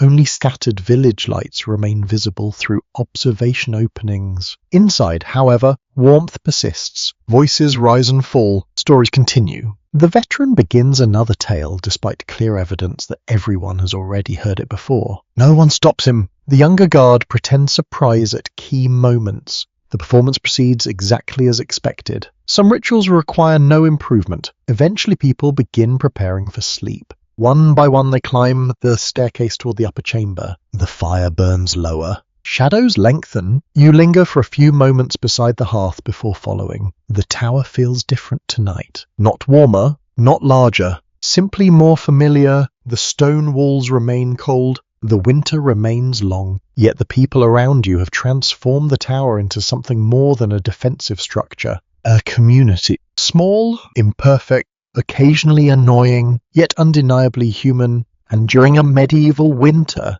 that may have been one of the most valuable comforts available. One morning you wake to the sound of claws on stone, not a threatening sound, just unexpected. You sit upright beneath your blanket and listen. Scratch, scratch, pause, scratch. The noise comes from somewhere above. A few moments later, the mystery solves itself. A raven appears outside one of the upper openings. The bird tilts its head sideways and stares into the tower. With what seems like deep personal judgment, its black feathers shine against the pale winter sky. The raven appears entirely unimpressed by human civilization. You find this strangely believable. By now, winter has settled into its long middle stretch. The season no longer feels new. Snow blankets the countryside, frost coats the tower during most mornings as the routines of daily life continue steadily. Yet the animals around the tower remain a constant source of interest, perhaps because they break the monotony, perhaps because they belong to a different world. After dressing, you climb toward the observation platform. The raven remains perched nearby. It watches. You watch back. The contest lasts several seconds. Then the bird flies away without explanation. A victory for neither side. The countryside beyond gleams beneath fresh sunlight. Snow reflects brilliant white across fields and hills. Dark forests stand in sharp contrast against the brightness. The morning feels peaceful, almost delicate. Then a flock of birds rises suddenly from distant trees. Hundreds of dark shapes swirl against the sky before settling again farther away. Movement, life, a reminder that winter has not emptied the landscape. Medieval people lived far closer to animals than most modern individuals. Domestic animals shared daily routines. Wild creatures occupied nearby forests, fields, and waterways. Many species that seem unusual today would have been familiar sights. The tower offers an excellent place to observe them. Hours later, while standing watch, you spot several deer moving along the edge of a woodland. Their coats appear darker against the snow. They travel carefully, conserving energy during the difficult season. The sight feels almost graceful. No sudden movements, no wasted effort, just quiet persistence. You understand the feeling. Winter encourages efficiency in everyone. Toward midday, another visitor appears. A dog, not one belonging to the tower. This animal emerges from a nearby road and wanders up the hill. Its thick coat carries patches of snow. It pauses near the entrance and looks hopefully toward the smell of cooking drifting from within. A reasonable strategy. The guards greet the newcomer warmly. Food appears. The dog remains. On arrangement is reached. Historical household accounts and village records frequently mention dogs serving practical roles as companions, guards, hunters, and herders. Yet many references also suggest simple affection. People enjoyed keeping animals around. That fact feels unsurprising, especially during winter. The dog spends most of the afternoon near the hearth. It sleeps, occasionally wakes, accepts attention, then returns to sleeping. An admirable philosophy. The younger guard claims the animal has chosen the tower permanently. The veteran predicts it will leave after exhausting available food sources. Both arguments possess merit. Outside, the day continues quietly. A pair of crows investigates tracks near the base of the hill.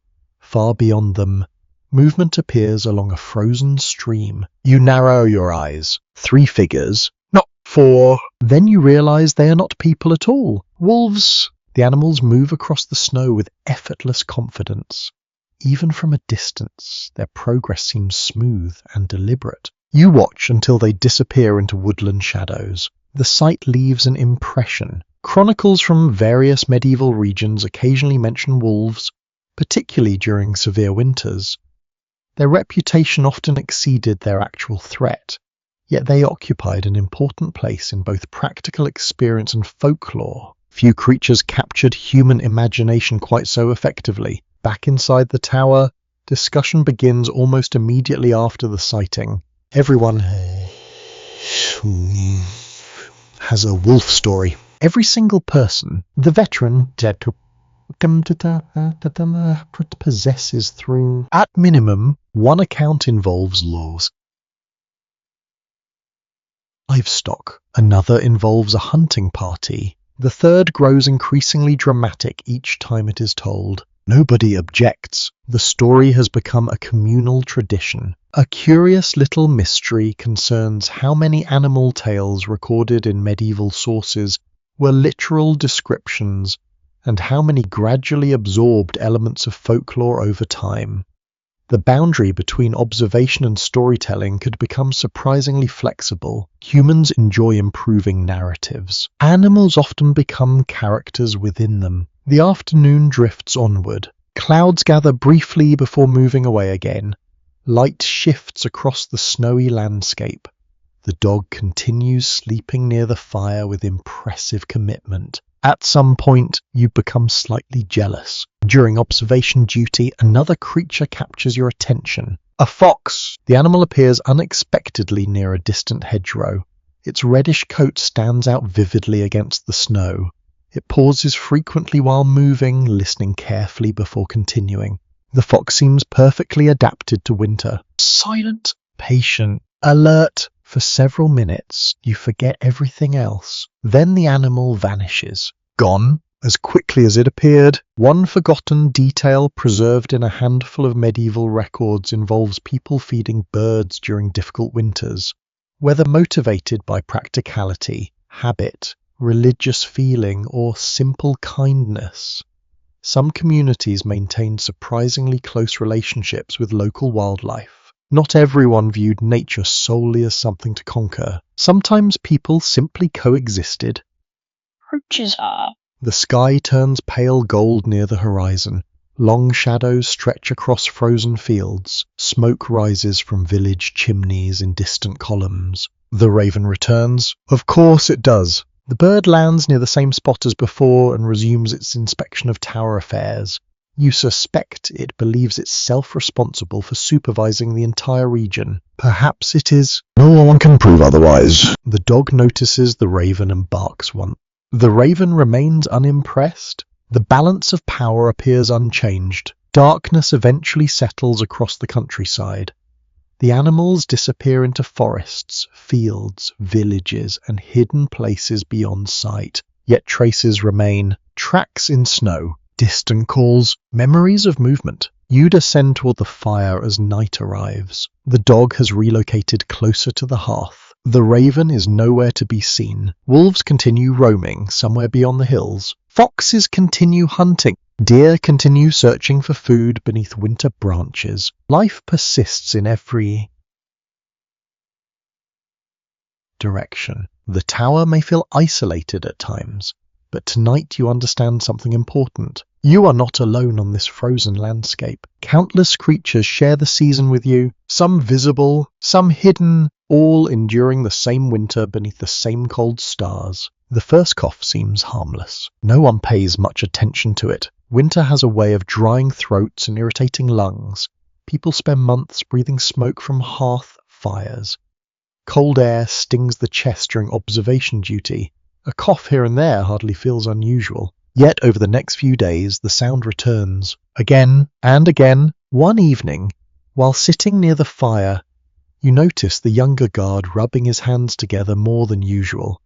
His face appears slightly flushed despite the cold chamber. I insist he feels fine. Naturally, nobody ever feels ill at first. The veteran glances at him across the fire and says nothing. That silence speaks volumes. The next morning, the younger guard remains in bed longer than usual. Now everyone notices. The sleeping chamber feels quieter without his constant questions. The straw mattress rustles as he shifts beneath blankets. A wooden cup of water sits beside him. The tower continues functioning.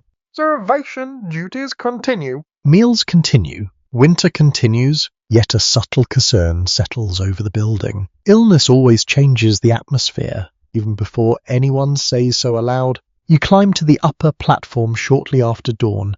Frost coats the stone beneath your boots. The countryside stretches away beneath pale sunlight and lingering snow. Everything appears normal. The irony feels almost unfair. The landscape remains peaceful while a small problem grows inside the tower. Many excavations of medieval settlements have revealed evidence of frequent health challenges. Cold weather, limited nutrition, crowded living conditions, and seasonal hardships often created conditions where sickness could spread more easily than anyone would have preferred. You do not need archaeology to understand that. You merely need to share a tower during winter. The younger guard misses the midday meal. That attracts attention. No one willingly misses food here. The veteran eventually carries a bowl upstairs and returns a few minutes later wearing a thoughtful expression. Not worried, not reassured. Somewhere in between, the afternoon drifts onward. Snow melts slightly on sunlit slopes. Water drips from portions of the tower before freezing again when shadows return. Ravens circle above distant trees. Life outside proceeds normally. Inside, conversation grows more subdued. Someone adds extra wood to the fire. Someone else checks blankets. Nobody discusses it directly. Not yet. A small wooden shelf near the hearth contains several items that pass for remedies. Dried herbs, small bundles of plants. Containers holding mixtures whose exact contents remain open to interpretation. One pouch smells strongly of mint. Another smells considerably less embodying. The tower's collection has accumulated gradually over the years. A little from one traveller, a little from another. Bits of practical knowledge mixed with local tradition. By evening, the younger guard develops a fever. The situation becomes official. Now acknowledges it. A woman from a nearby village is summoned the following morning. She occasionally assists families throughout the region when illness appears. Whether you call her healer, herbalist, wise woman, or something else depends largely upon local custom. Either way, people trust her. That matters. The roads remain passable enough for the journey. The weather cooperates. For once, during the night, you take your turn on watch. The sky remains clear. Stars shine brightly above the frozen countryside. Yet your thoughts drift repeatedly toward the tower below. Strange, really? A few weeks earlier, you barely knew the younger guard. Now his absence feels noticeable. Winter communities form connections quickly, particularly when escape is impossible. Toward dawn, a fox crosses a distant field beneath moonlight. The sight briefly distracts you before disappearing into darkness. The world continues. It always does. Morning arrives cold and bright. The healer reaches the tower before midday. She carries a basket. Everyone seems interested in the basket. The contents remain mysterious. Her examination takes place upstairs. Voices drift occasionally through the floorboards, though individual words remain impossible to hear. The waiting feels longer than it actually is. Eventually she descends. Her verdict appears cautiously optimistic. The younger guard requires rest, warmth, food, time, no dramatic intervention, no miracle cure, just patience. Surviving medical texts from the medieval period contain an astonishing mixture of practical observations, inherited traditions, and classical theories, and treatments that range from surprisingly sensible to deeply puzzling. Humanity has always done its best with the knowledge available. Results varied. The healer prepares several mixtures from herbs carried in a basket. One smells pleasant. Another smells powerful enough to discourage illness through inundation alone. The veteran examines both with suspicion. No one asks for volunteers. As the day progresses, the tower settles into a new routine. Duties are redistributed. Observation shifts are adjusted. Meals continue arriving upstairs. Life adapts. Communities often do. One old tale associated with the region concerns a dried plant hung above doorways to ward off winter sickness. Nobody remembers exactly when the tradition began. Nobody agrees on whether it worked. Yet someone quietly places such a bundle near the entrance that evening, just in case. No one comments. No one removes it. Some customs survive because certainty is unavailable. The younger guard improves slightly over the next several days, not dramatically, but enough. His appetite returns first. Everyone takes this as is he. Correctly. Soon he begins asking questions again. The veteran immediately regrets this development. At least according to his public statements. Privately, you suspect he is relieved. The evidence left behind by ordinary medieval people often grows frustratingly faint when it comes to personal emotions.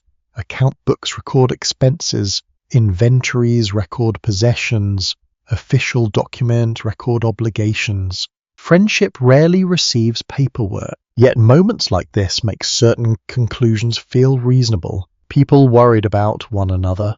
People missed one another. People felt relief when companions recovered, not because records command us to believe it, because human beings generally behave that way. Several evenings later, the younger guard finally rejoins everyone beside the hearth. The event receives surprisingly enthusiastic approval. Someone offers him food. Someone else offers advice. The veteran offers criticism disguised as advice. The younger guard appears delighted by all of it. The fire crackles softly. Snow falls outside once again. Nothing about the tower has changed, and yet everything feels slightly brighter. Perhaps illness reminds people how much they depend upon one another. Perhaps recovery does the same. You sit beside the hearth watching flames dance across stone walls while conversation gradually returns to normal. The winter remains long. The roads remain cold. The tower remains isolated. Yet tonight the laughter sounds stronger than it did a few days ago. And in a place like this, that counts for a great deal. The longest nights arrive quietly. There is no announcement, no ceremony. One evening simply feels darker than the last. Then another follows. Soon you realize that winter has carried the tower into that peculiar part of the season when darkness seems to occupy more hours than daylight. The effect reaches everyone, even those who pretend otherwise. Tonight the wind has faded completely. Snow rests undisturbed across the countryside. Clouds hide the stars, leaving the world outside wrapped in a soft grey gloom. Inside the tower, the fire becomes the centre of existence. Orange light flickers across stone walls. Shadows sway gently. The scent of burning wood fills the chamber. People naturally gather closer. Conversation comes more easily during nights like this, perhaps because darkness encourages stories, perhaps because human beings have always preferred companionship when surrounded by uncertainty. You settle near the hearth after the evening meal. The younger guard has recovered enough to resume asking questions at an alarming rate. The veteran appears resigned, a dangerous sigh. Resignation usually means a story is coming. Sure enough, it arrives. The tale begins with a traveller crossing a frozen road many winters ago. Before long, mysterious lights appear, then strange sounds, then an abandoned chapel. The details become increasingly dramatic. No one interrupts. That would spoil the fun. The tower has entered storytelling weather. Many medieval communities possessed rich traditions of folklore. local legends, seasonal beliefs, and oral storytelling. Long winter evenings provided ideal opportunities to share them.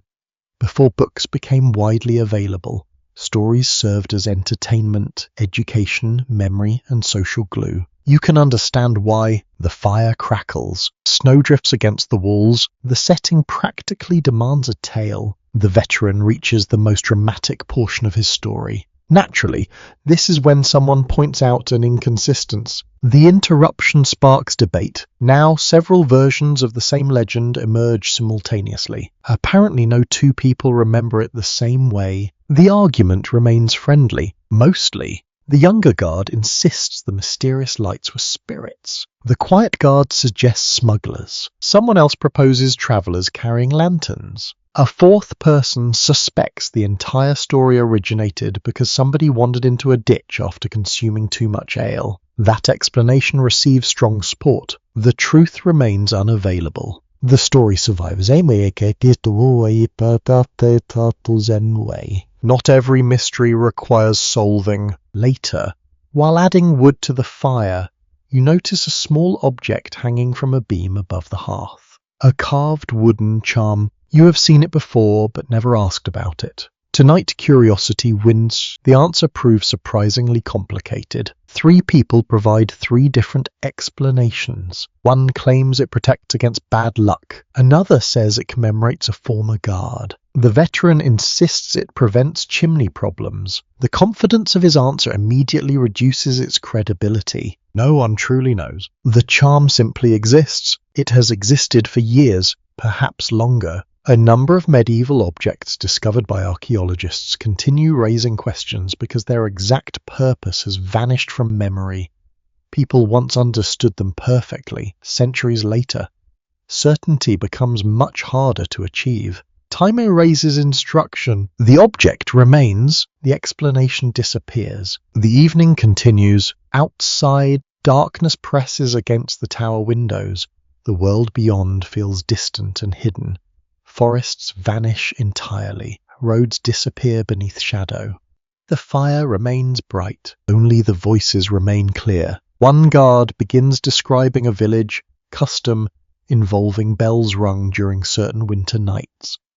Another remembers hearing of a neighbouring settlement that left candles burning near windows during a seasonal feast. Traditions vary from place to place. Stories travel farther than certainty. The younger guard listens intently. The veteran embellishes freely. Everyone seems satisfied. Near the staircase stands a chair nobody uses. You notice it again. Every tower possesses odd little mysteries. This one happens to involve furniture. The chair remains sturdy, useful, perfectly functional, yet nobody sits there. When asked why, the answers become wonderfully inconsistent. Someone claims a former captain preferred it. Someone else insists the chair squeaks too loudly. A third explanation involves luck. A fourth involves an argument nobody clearly remembers. The chair remains empty. Its reputation persists. An especially human aspect of historical life involves the survival of small habits and superstitions whose original meanings faded long before the habits themselves disappeared.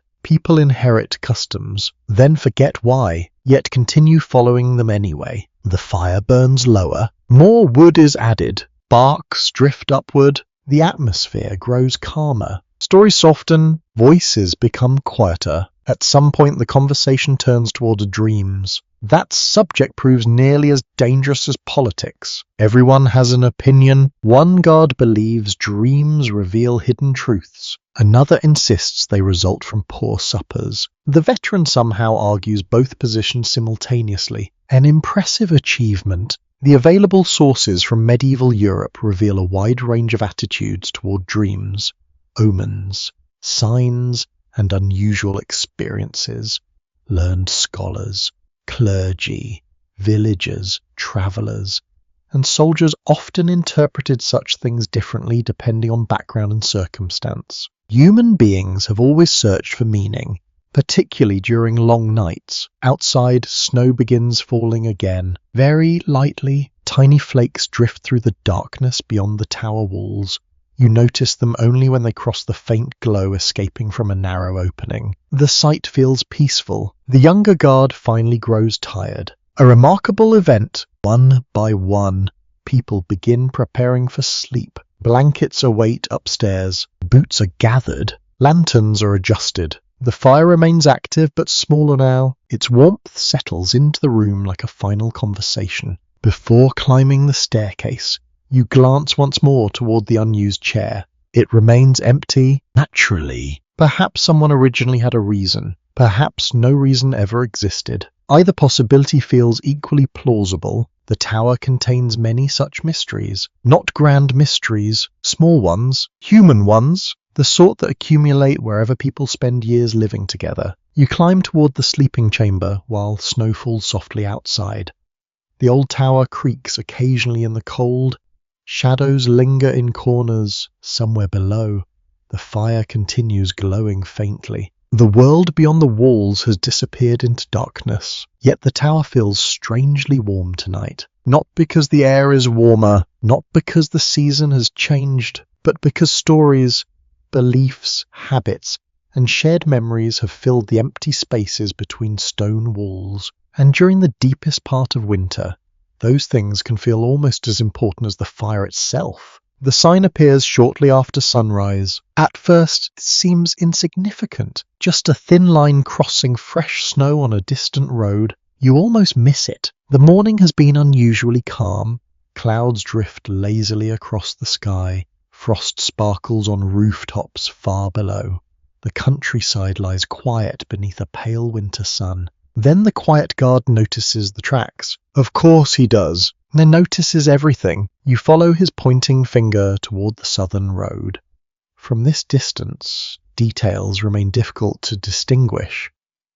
Yet something definitely interrupted the smooth surface of the snow during the night. A trail. Several trails, perhaps. The tracks move toward a wooded area before disappearing beneath trees. You study them for a long moment. The sight awakens something that boredom and routine often suppress. Curiosity. The tower exists for moments like this. Not every day brings news. Not every day brings travelers. Yet every unusual detail deserves attention. You continue watching throughout the morning. The tracks remain visible whenever sunlight strikes them at the proper angle. Questions begin forming naturally. Who made them? When? Why travel at night? The answers remain distant. Winter landscapes reveal evidence easily.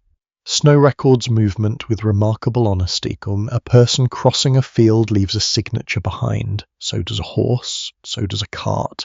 The countryside becomes a vast temporary document. Nothing stays hidden for long. During the midday meal, conversation revolves around the tracks. Naturally, the veteran proposes merchants delayed by weather. The younger guard suggests smugglers. Someone else suggests hunters. The dog sleeping beside the hearth contributes nothing useful. As usual, the debate continues anyway.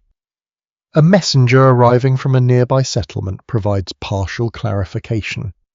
Several traders apparently passed through the region during the previous evening, attempting to reach shelter before another forecasted snowfall. That explanation satisfies most people. Not everyone. The younger guard remains deeply attached to the smuggler theory. Some mysteries are simply more entertaining. By afternoon, the sky darkens unexpectedly. Clouds gather from the west. A sharp wind returns. You climb toward the observation platform carrying a cloak wrapped tightly around your shoulders. The air feels different, colder, more alert. Weather changes often influence human behavior.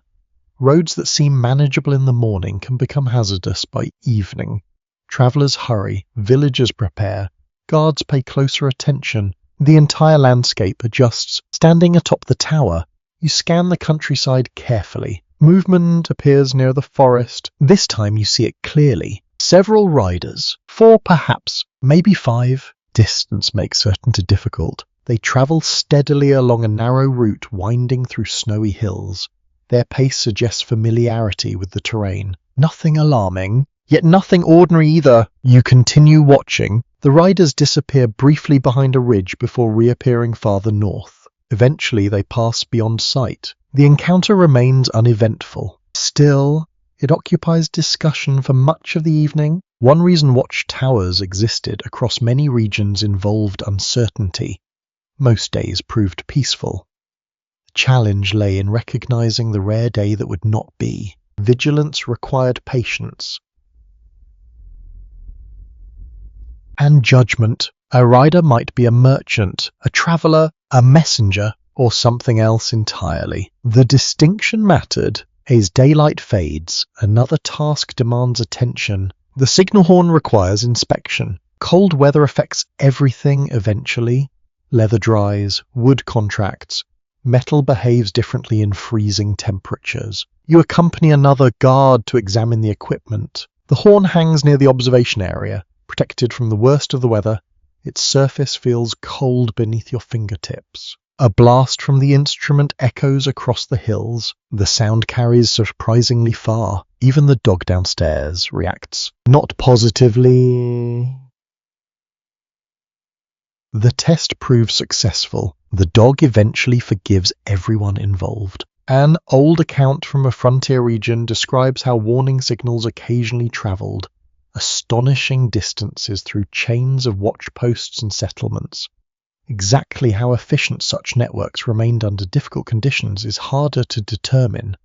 Different landscapes created different challenges. A signal crossing open hills might travel quickly. Dense forests created other problem. Mountains created more. The evening meal arrives, accompanied by growing wind outside.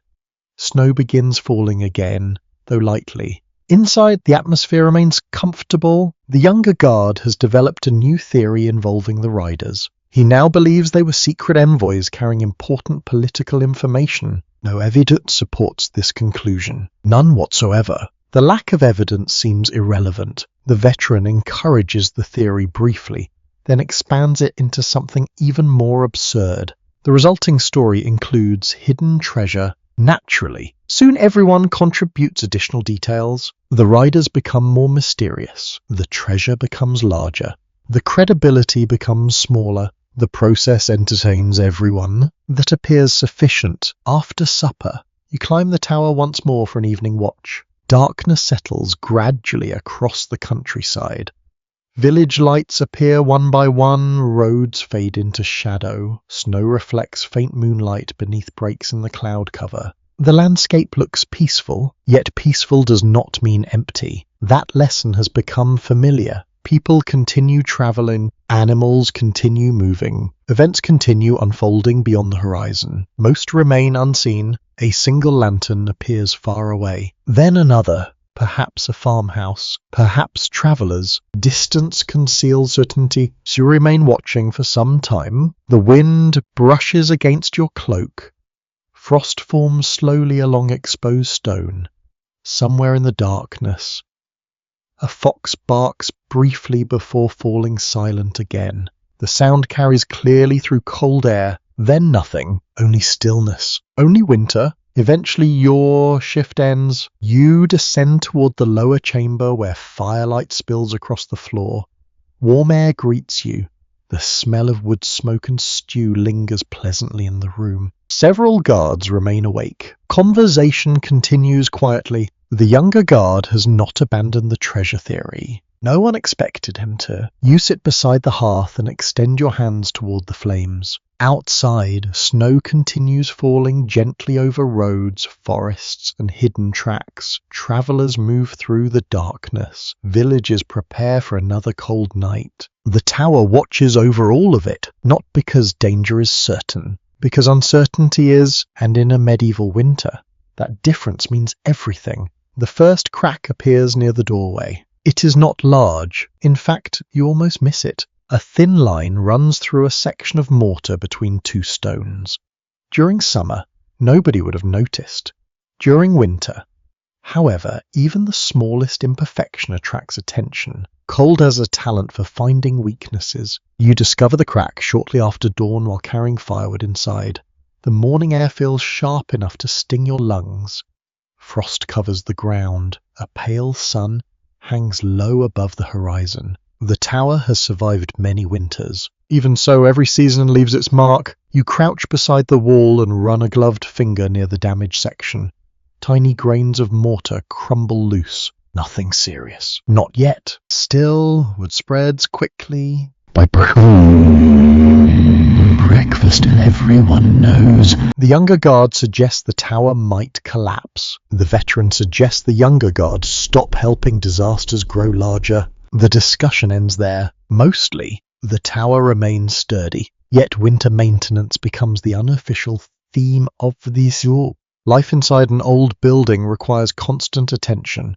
Wood warps, roof coverings loosen, hinges stiffen, water freezes in inconvenient places. Small problems prefer becoming large ones when ignored. The Watchtower understands this principle very well. After the morning meal, several guards begin inspecting different parts of the structure. You join them. The staircase receives attention first. Generations of boots have worn smooth sections into the stone. One step feels slightly loose beneath pressure. Another collects moisture whenever snow blows through nearby openings. Nothing dramatic, just another item on a very long list. The veteran carries a wooden mallet and a collection of tools that appear older than some kingdoms. Every few minutes he mutters something disapproving toward the building. The building remains unmoved by criticism. Sunlight reaches the upper platform by late morning. Thin layers of ice sparkle along exposed edges.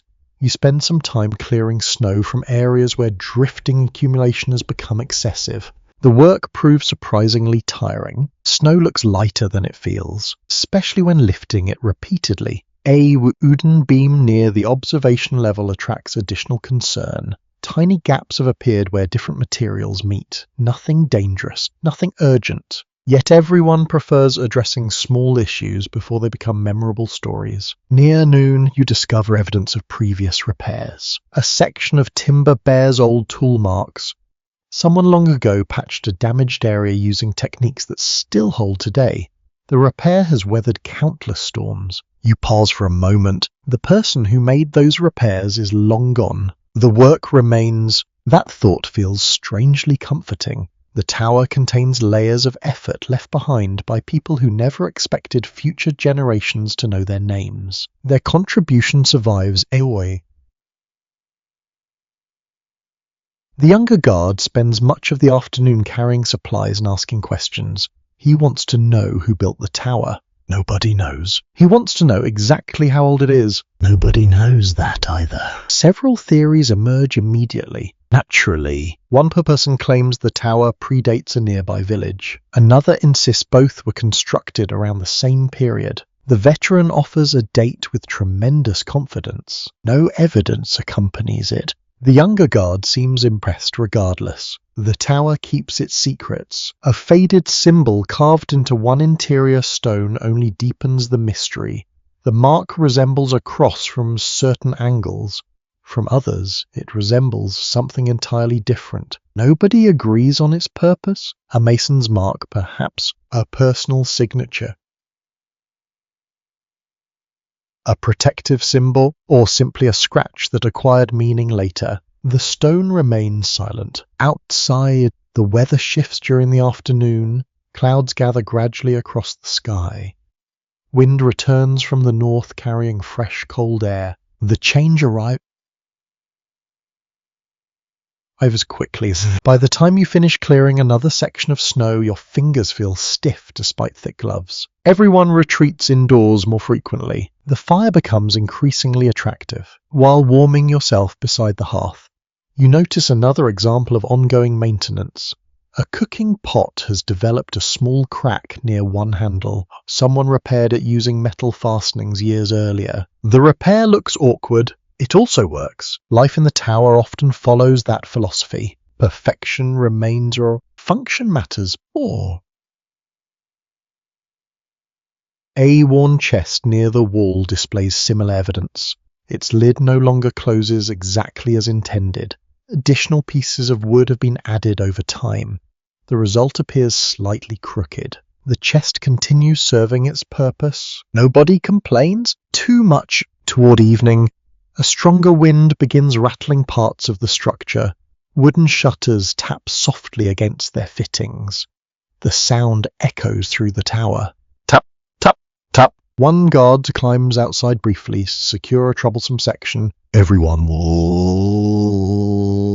Everyone watches from inside. Nobody volunteers to assist. The repair succeeds. The guard returns looking extremely pleased with himself. And extremely cold. The fire welcomes him immediately. As darkness settles, the tower seems almost alive. Not in a supernatural sense, in a practical one. The building creaks, settles, responds to weather. The sounds have become familiar companions throughout winter. You know which noises belong to beams, which belong to doors, which belong to wind. The dog near the hearth seems equally familiar with them. It sleeps through everything, an admirable skill. After supper, conversation drifts toward repairs people have witnessed elsewhere. Stories emerge involving collapsed sheds, damaged bridges, stubborn gates, and roofs that surrendered dramatically during storms. Each story grows slightly more dramatic during retelling. Some traditions remain reliable. The younger guard asks whether towers ever fall. An uncomfortable silence follows. Eventually the veteran answers. Sometimes, not often, but sometimes. The room grows thoughtful for a moment. Then someone changes the subject. Wisely, later that night, you climb toward the observation platform for a final look across the countryside. Clouds cover most of the stars. Snow reflects faint light from somewhere beyond the horizon. The tower stands firm beneath your feet. Cold, weathered, scarred, reliable. Every crack tells a story. Every repair tells another. Winter has tested the structure repeatedly. So have decades before this one. Yet here it remains. Watching roads, watching forests, watching the passing century. You descend toward the warmth below, feeling oddly grateful for the old building. It may not be comfortable. It may never be comfortable, but it continues standing, and during a medieval winter, that is a quality worth appreciating. The first sign of celebration arrives in the form of food. That seems appropriate. Most good celebrations begin that way. You notice it during breakfast when an extra bundle appears on the storage shelf near the hearth. The contents remain covered, but the reaction from everyone else immediately attracts attention. Smiles, raised eyebrows, suspiciously cheerful expression. Something unusual is happening. The younger guard attempts to investigate. He is stopped almost immediately. The veteran guards the bundle with surprising determination. This only increases curiosity. Outside, winter continues as always. Snow blankets the countryside. Frost coats rooftops and fields. A cold breeze drifts across the hill where the tower stands watch. Inside, however, anticipation has arrived. The season's long rhythm is about to change. Not dramatically, not extravagantly, just enough. You discover the reason later that morning. A seasonal feast day approaches, nothing on the scale of a royal banquet, nothing likely to attract musicians, nobles, or grand processions. Just a small winter celebration observed by people who have spent months battling cold weather, routine, and one another's company, which is reason enough. The mood improves almost immediately. Even chores feel lighter. Snow clearing becomes less tedious. Firewood carrying inspires fewer complaints. Observation duties proceed with unusual enthusiasm. The younger guard even volunteers for additional work. Everyone suspects he is attempting to earn access to whatever hides beneath the cloth covering the mysterious bundle. His strategy remains transparent. By midday, preparations become visible. Additional logs are stacked beside the hearth. The cooking area receives extra attention.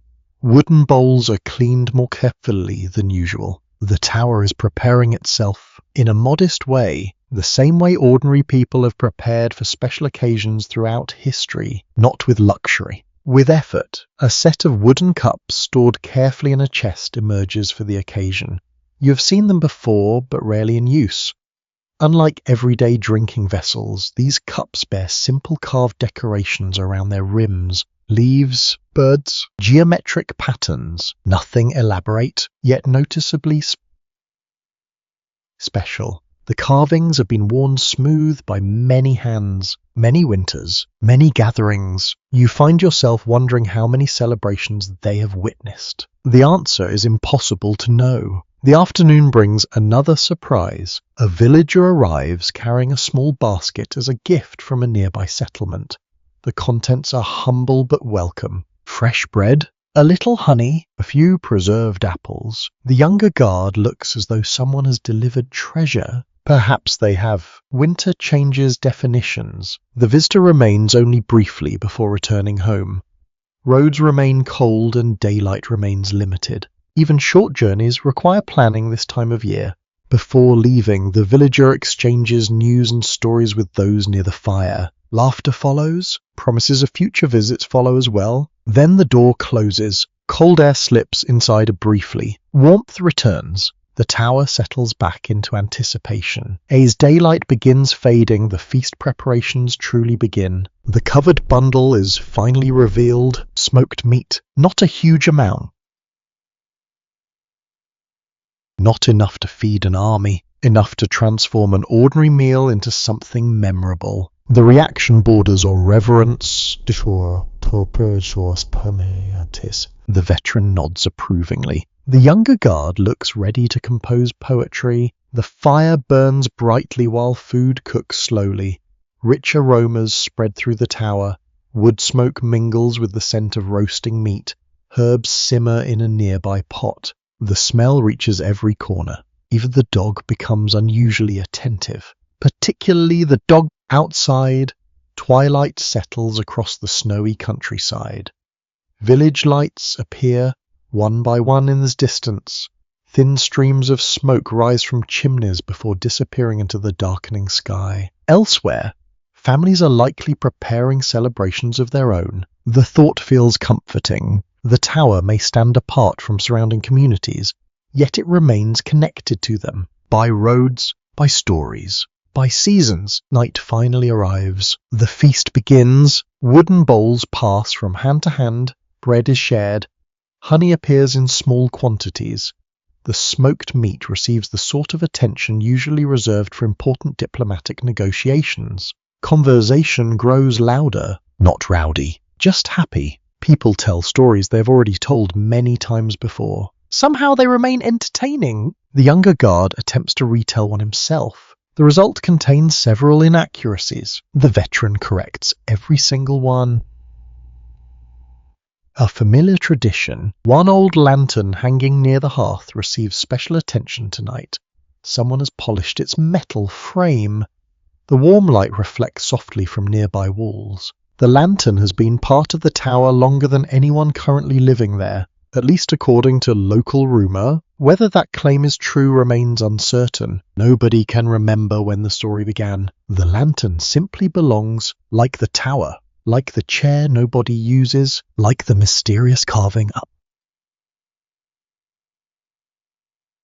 Some objects become part of a place's identity. Later, songs appear. Quiet songs, simple song, the sort remembered imperfectly and shared anyway. A few verses survive, others fade. Someone forgets a line, someone invents a replacement. The song continues. No one seems concerned. The fire crackles steadily. Snow taps gently against the walls. Warmth fills the chamber. For a little while, winter feels less severe. Not because temperatures have changed, because spirits have. A small game emerges after the meal. It involves guessing answers to questions about local landmarks, neighbouring villages, and historical events. Accuracy proves optional. Confidence proves abundant. The younger guard answers first and often. The results vary dramatically. The dog sleeps through the competition. A wise choice. Hours pass. The celebration remains modest from beginning to end.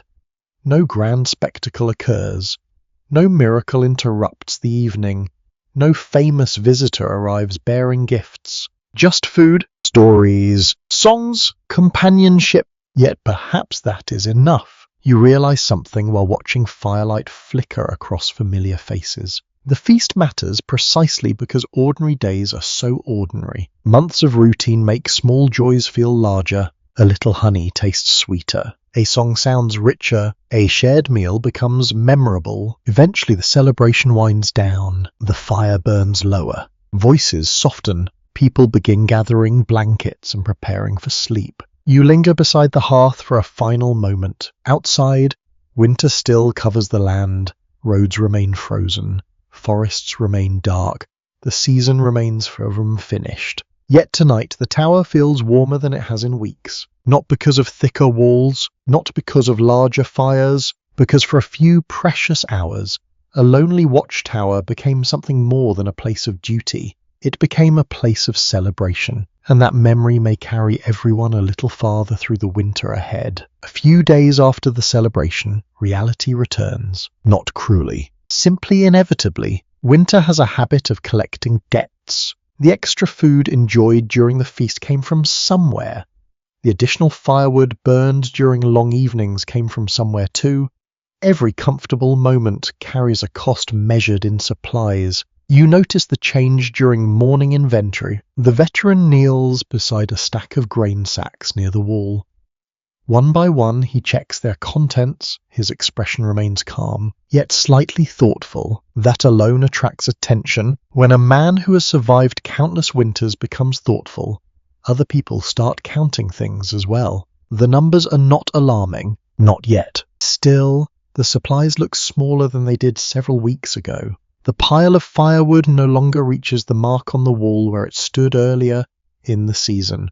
Barrels feel lighter. Shelves contain more empty space. Winter has been eating steadily. The tower has been eating steadily too. Outside, snow continues covering the countryside. The landscape remains beautiful from above. Fields gleam beneath pale sunlight. Forests rest beneath frosted branches. Beauty does not refill storage rooms. You spend part of the morning helping reorganize provisions. Everything receives a place. Everything receives attention. Loose grain is gathered carefully. Small scraps of usable material are preserved.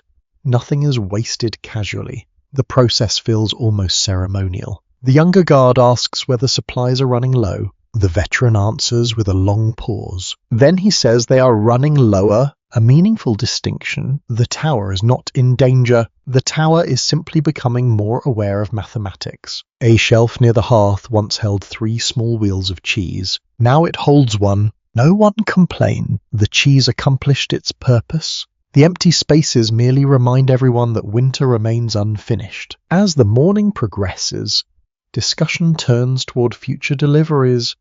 Roads have improved slightly since the worst storms passed. Travelers move more frequently now. Communication with nearby settlements has become easier. Everyone hopes additional supplies will arrive soon. Hope costs nothing. Conveniently, the dog receives a smaller scrap of food than usual during the midday meal. It notices immediately. The look of betrayal on its face deserves preservation in historical archives. Several guards apologize. The dog remains unconvinced. An old chest near the wall contains emergency provisions. The chest stays closed. No one suggests opening it. Merely knowing it exists provides reassurance. Its presence changes the atmosphere, like seeing a reserve candle during a power outage. Comforting, even if unused. By afternoon, clouds drift across the sky. A cold breeze returns from the north. You take your position on the observation platform and study the roads below. Movement remains sparse. A cart appears in the distance. Then another approaches the tour.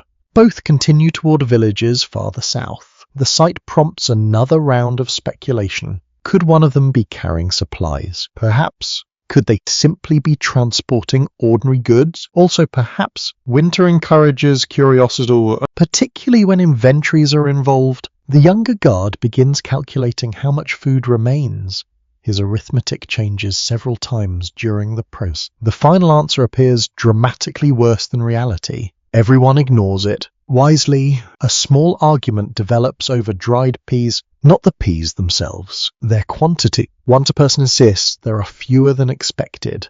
Another claims the count remains accurate. The disagreement lasts 10 minutes. Eventually the peas are counted. The Peaswin, a detail preserved in various medieval household accounts, reveals how carefully many communities monitored stored food through winter. Quantities mattered, consumption mattered, timing mattered. A bad estimate in autumn could become a serious problem by late winter. People understood this very well. Toward evening, a rider finally appeared. The sight creates immediate excitement. You spot him first, a dark figure moving steadily across a snowy road.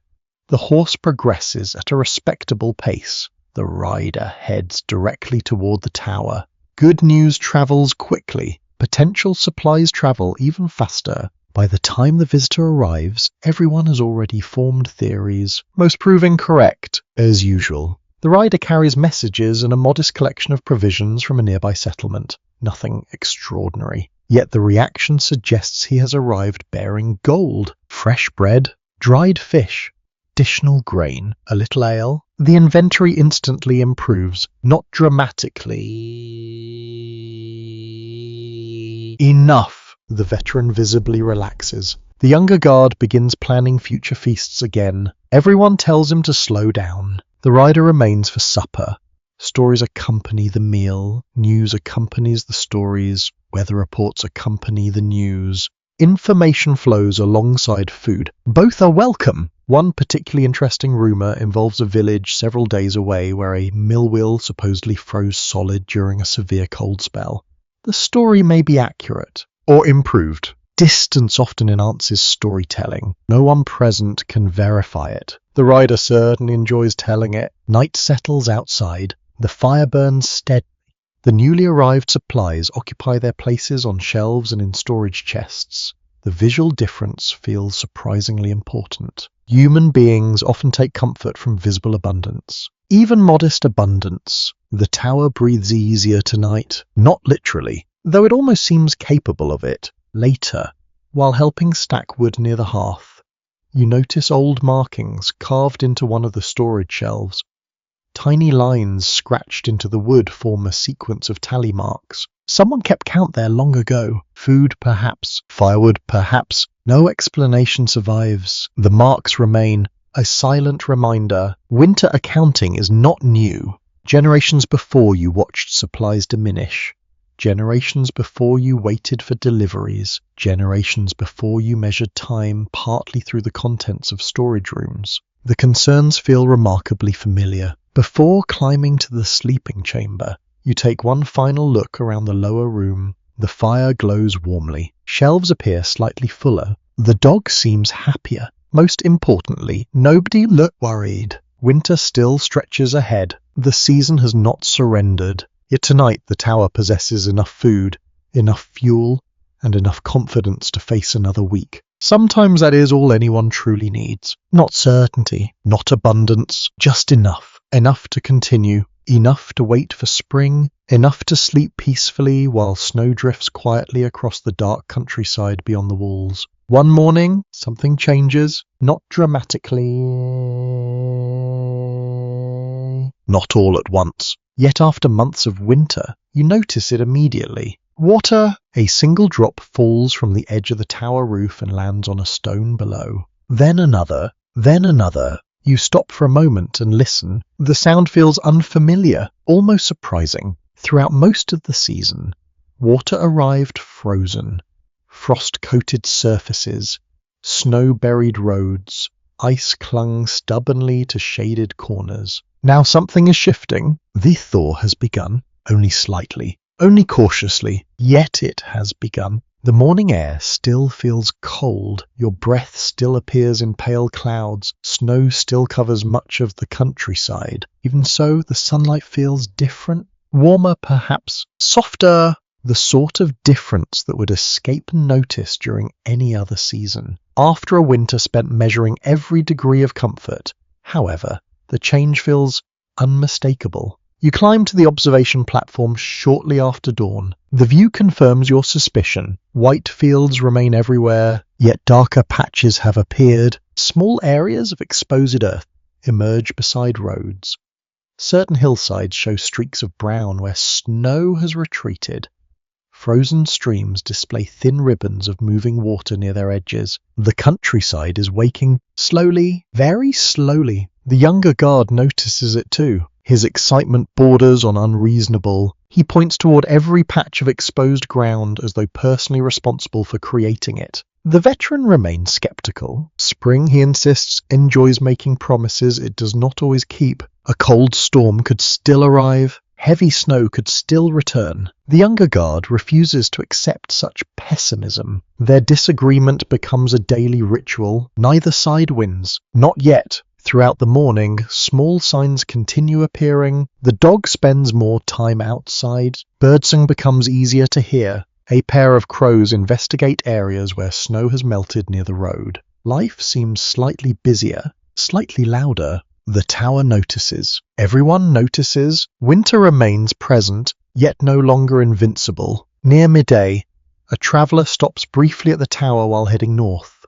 Mud covers portions of his boots. Mud! The sight attracts immediate attention. For months, snow dominated everything. Now roads begin transforming into something entirely different. Something messier. The traveller complains about it enthusiastically. Nobody feels much sympathy. Mud represents progress. The younger guard practically celebrates. The traveller accepts food, shares news, and continues on his way. After he leaves, conversation turns naturally towards spring. Fields, planting, travel, markets, repairs. Future plans emerge from every direction. Winter encourages endurance. Spring encourages imagination. A small stream below the hill produces a new sound this afternoon. You hear it while standing watch. Moving water, the noise feels oddly cheerful. For months the landscape seemed asleep beneath snow and ice. Now faint signs of motion return. Not everywhere, not completely. Enough! The tower itself responds to the change as well. Snow no longer remains on the southern wall for entire days. Icicles shrink. Damp patches appear where frozen surfaces begin releasing moisture. The old building seems to stretch after a long sleep. By late afternoon, clouds drift across a pale blue sky. Sunlight breaks through occasionally, creating bright flashes across melting snow. The effect transforms the countryside. Fields sparkle, roads gleam, puddles reflect the sky. Beauty arrives in unexpected form. The younger guard discovers the season's first flower near a sheltered patch of ground. At least he claims it is the first. No one bothers verifying. The flower receives considerable attention regardless. Tiny, fragile, determined. The veteran examines it and immediately begins telling a story about an earlier spring decades ago. Naturally, every season reminds him of another season. Every event reminds him of another event. The story grows longer than necessary. No one minds. The fire burns lower these days, not because fuel has become scarce, because warmth arrives more easily. People still gather near the hearth during evenings. The habit remains too deeply established to abandon immediately. Yet cloaks loosen more often. Hands spend less time extended toward the flames. The difference feels subtle, yet real. After supper, you climb the observation platform once more. The sunset is beautiful. Bands of gold spread across the horizon. Snow-covered fields glow softly beneath the fading light. Forests appear dark and calm against the evening sky. For several minutes, nobody speaks. There is nothing to add. The view says enough. Somewhere in the distance, geese cross the sky. You hear them before you see them. A familiar sound, a seasonal sound. Heads turn upward immediately. The birds pass overhead in a shifting formation before disappearing toward the north. The younger guard grins. The veteran pretends not to. The dog barks at them anyway. On entirely separate pin, darkness arrives later than it did only a few weeks ago. That fact alone improves everyone's mood. Evening stretches comfortably. Conversations continue longer. Tasks feel less rushed. The tower seems brighter, not because of additional candles, because daylight lingers. One by one, stars emerge above the countryside. The air remains cold enough to remind you that winter has not surrendered completely. Frost may still return tomorrow morning. Snow may still fall before the season ends. No one knows. No one can know. Yet tonight hope feels easier. You sit beside the hearth before bed and watch firelight dance across familiar walls. The chair nobody uses remains empty. The old lantern still hangs above the hearth. The mysterious carving upstairs remains unexplained. The tower has changed very little. The world outside has, and perhaps so have you. Months ago, every day felt dominated by cold weather and uncertainty. Now the future seems larger. Roads will open, travellers will increase, villages will grow busier. The season is turning, slowly, patiently, one drop of water at a time. When you finally climb toward the sleeping chamber, you pause briefly near a narrow opening overlooking the countryside. Moonlight reflects from patches of snow and pools of meltwater alike. Winter and spring share the landscape tonight, neither fully victorious. Both present, and somewhere between them stands the Watchtower, quietly observing another change in the endless cycle of seasons. The winter ends the way it began, quietly. No trumpet announces the final snowfall. No messenger arrives carrying official confirmation.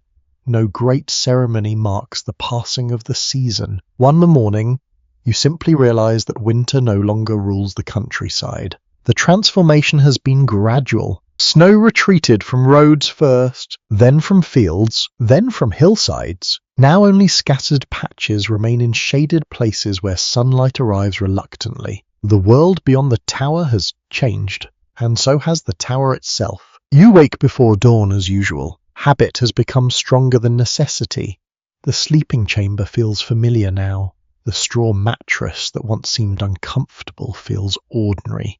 The rough wool blanket that once felt heavy now feels reassuring. Months create their own kind of adaptation. You descend the staircase slowly. The lower chamber greets you with familiar scents. Wood smoke, old timber, cooked grain, warm stone near the hearth. The fire still burns, though smaller than it did during the coldest weeks. The tower no longer needs such fierce protection from the weather. Spring has taken over that responsibility. Outside, birds greet the morning before the sun appears.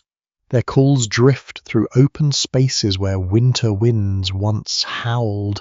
The sound feels almost strange. You had forgotten how lively the world could become. After breakfast, you climb to the observation platform. The sight waiting above is remarkable, not because it is dramatic, because it is ordinary. Roads are visible again. Fields have emerged. Streams flash silver beneath sunlight.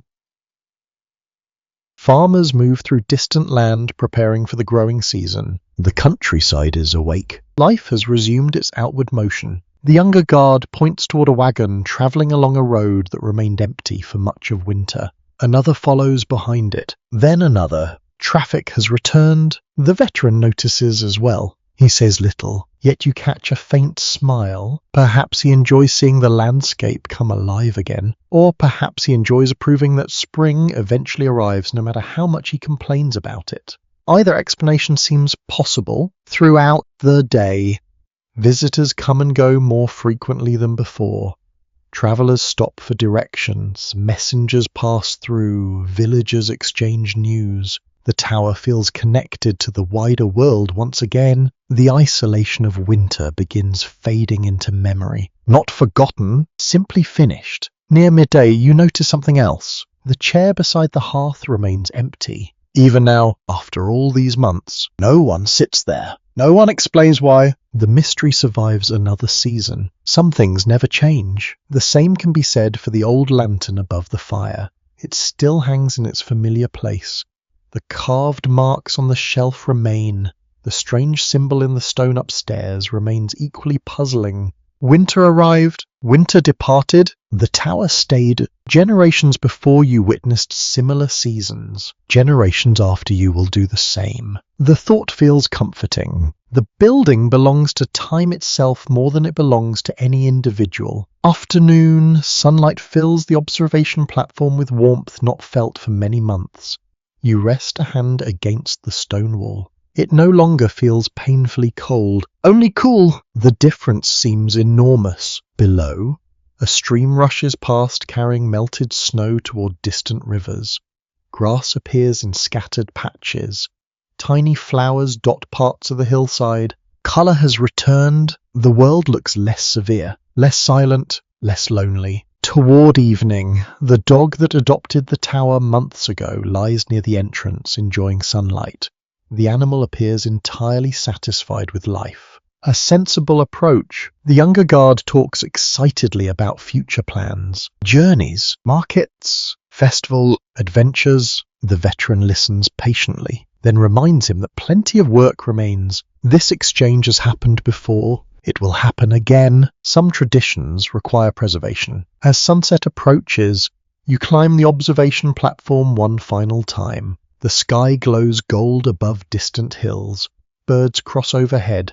Smoke rises from cottages scattered across the countryside. The landscape feels larger than it did during winter. Not physically larger, emotionally larger. Possibility has returned. The long season of endurance has ended. You stand quietly for a while, listening, watching, remembering the storms, the deep snow, the freezing nights, the stories beside the hearth, the shared meals, the laughter, the boredom, the friendships. All of it feels close, yet already slightly distant. Winter possesses that quality. While living through it, the season seems endless. Afterward becomes a collection of memories. The sun finally slips below the horizon. Evening settles gently across the land. You descend the staircase. The fire glows warmly below. Familiar faces gather around it. Conversation drifts through the chamber. Nothing extraordinary happens. That feels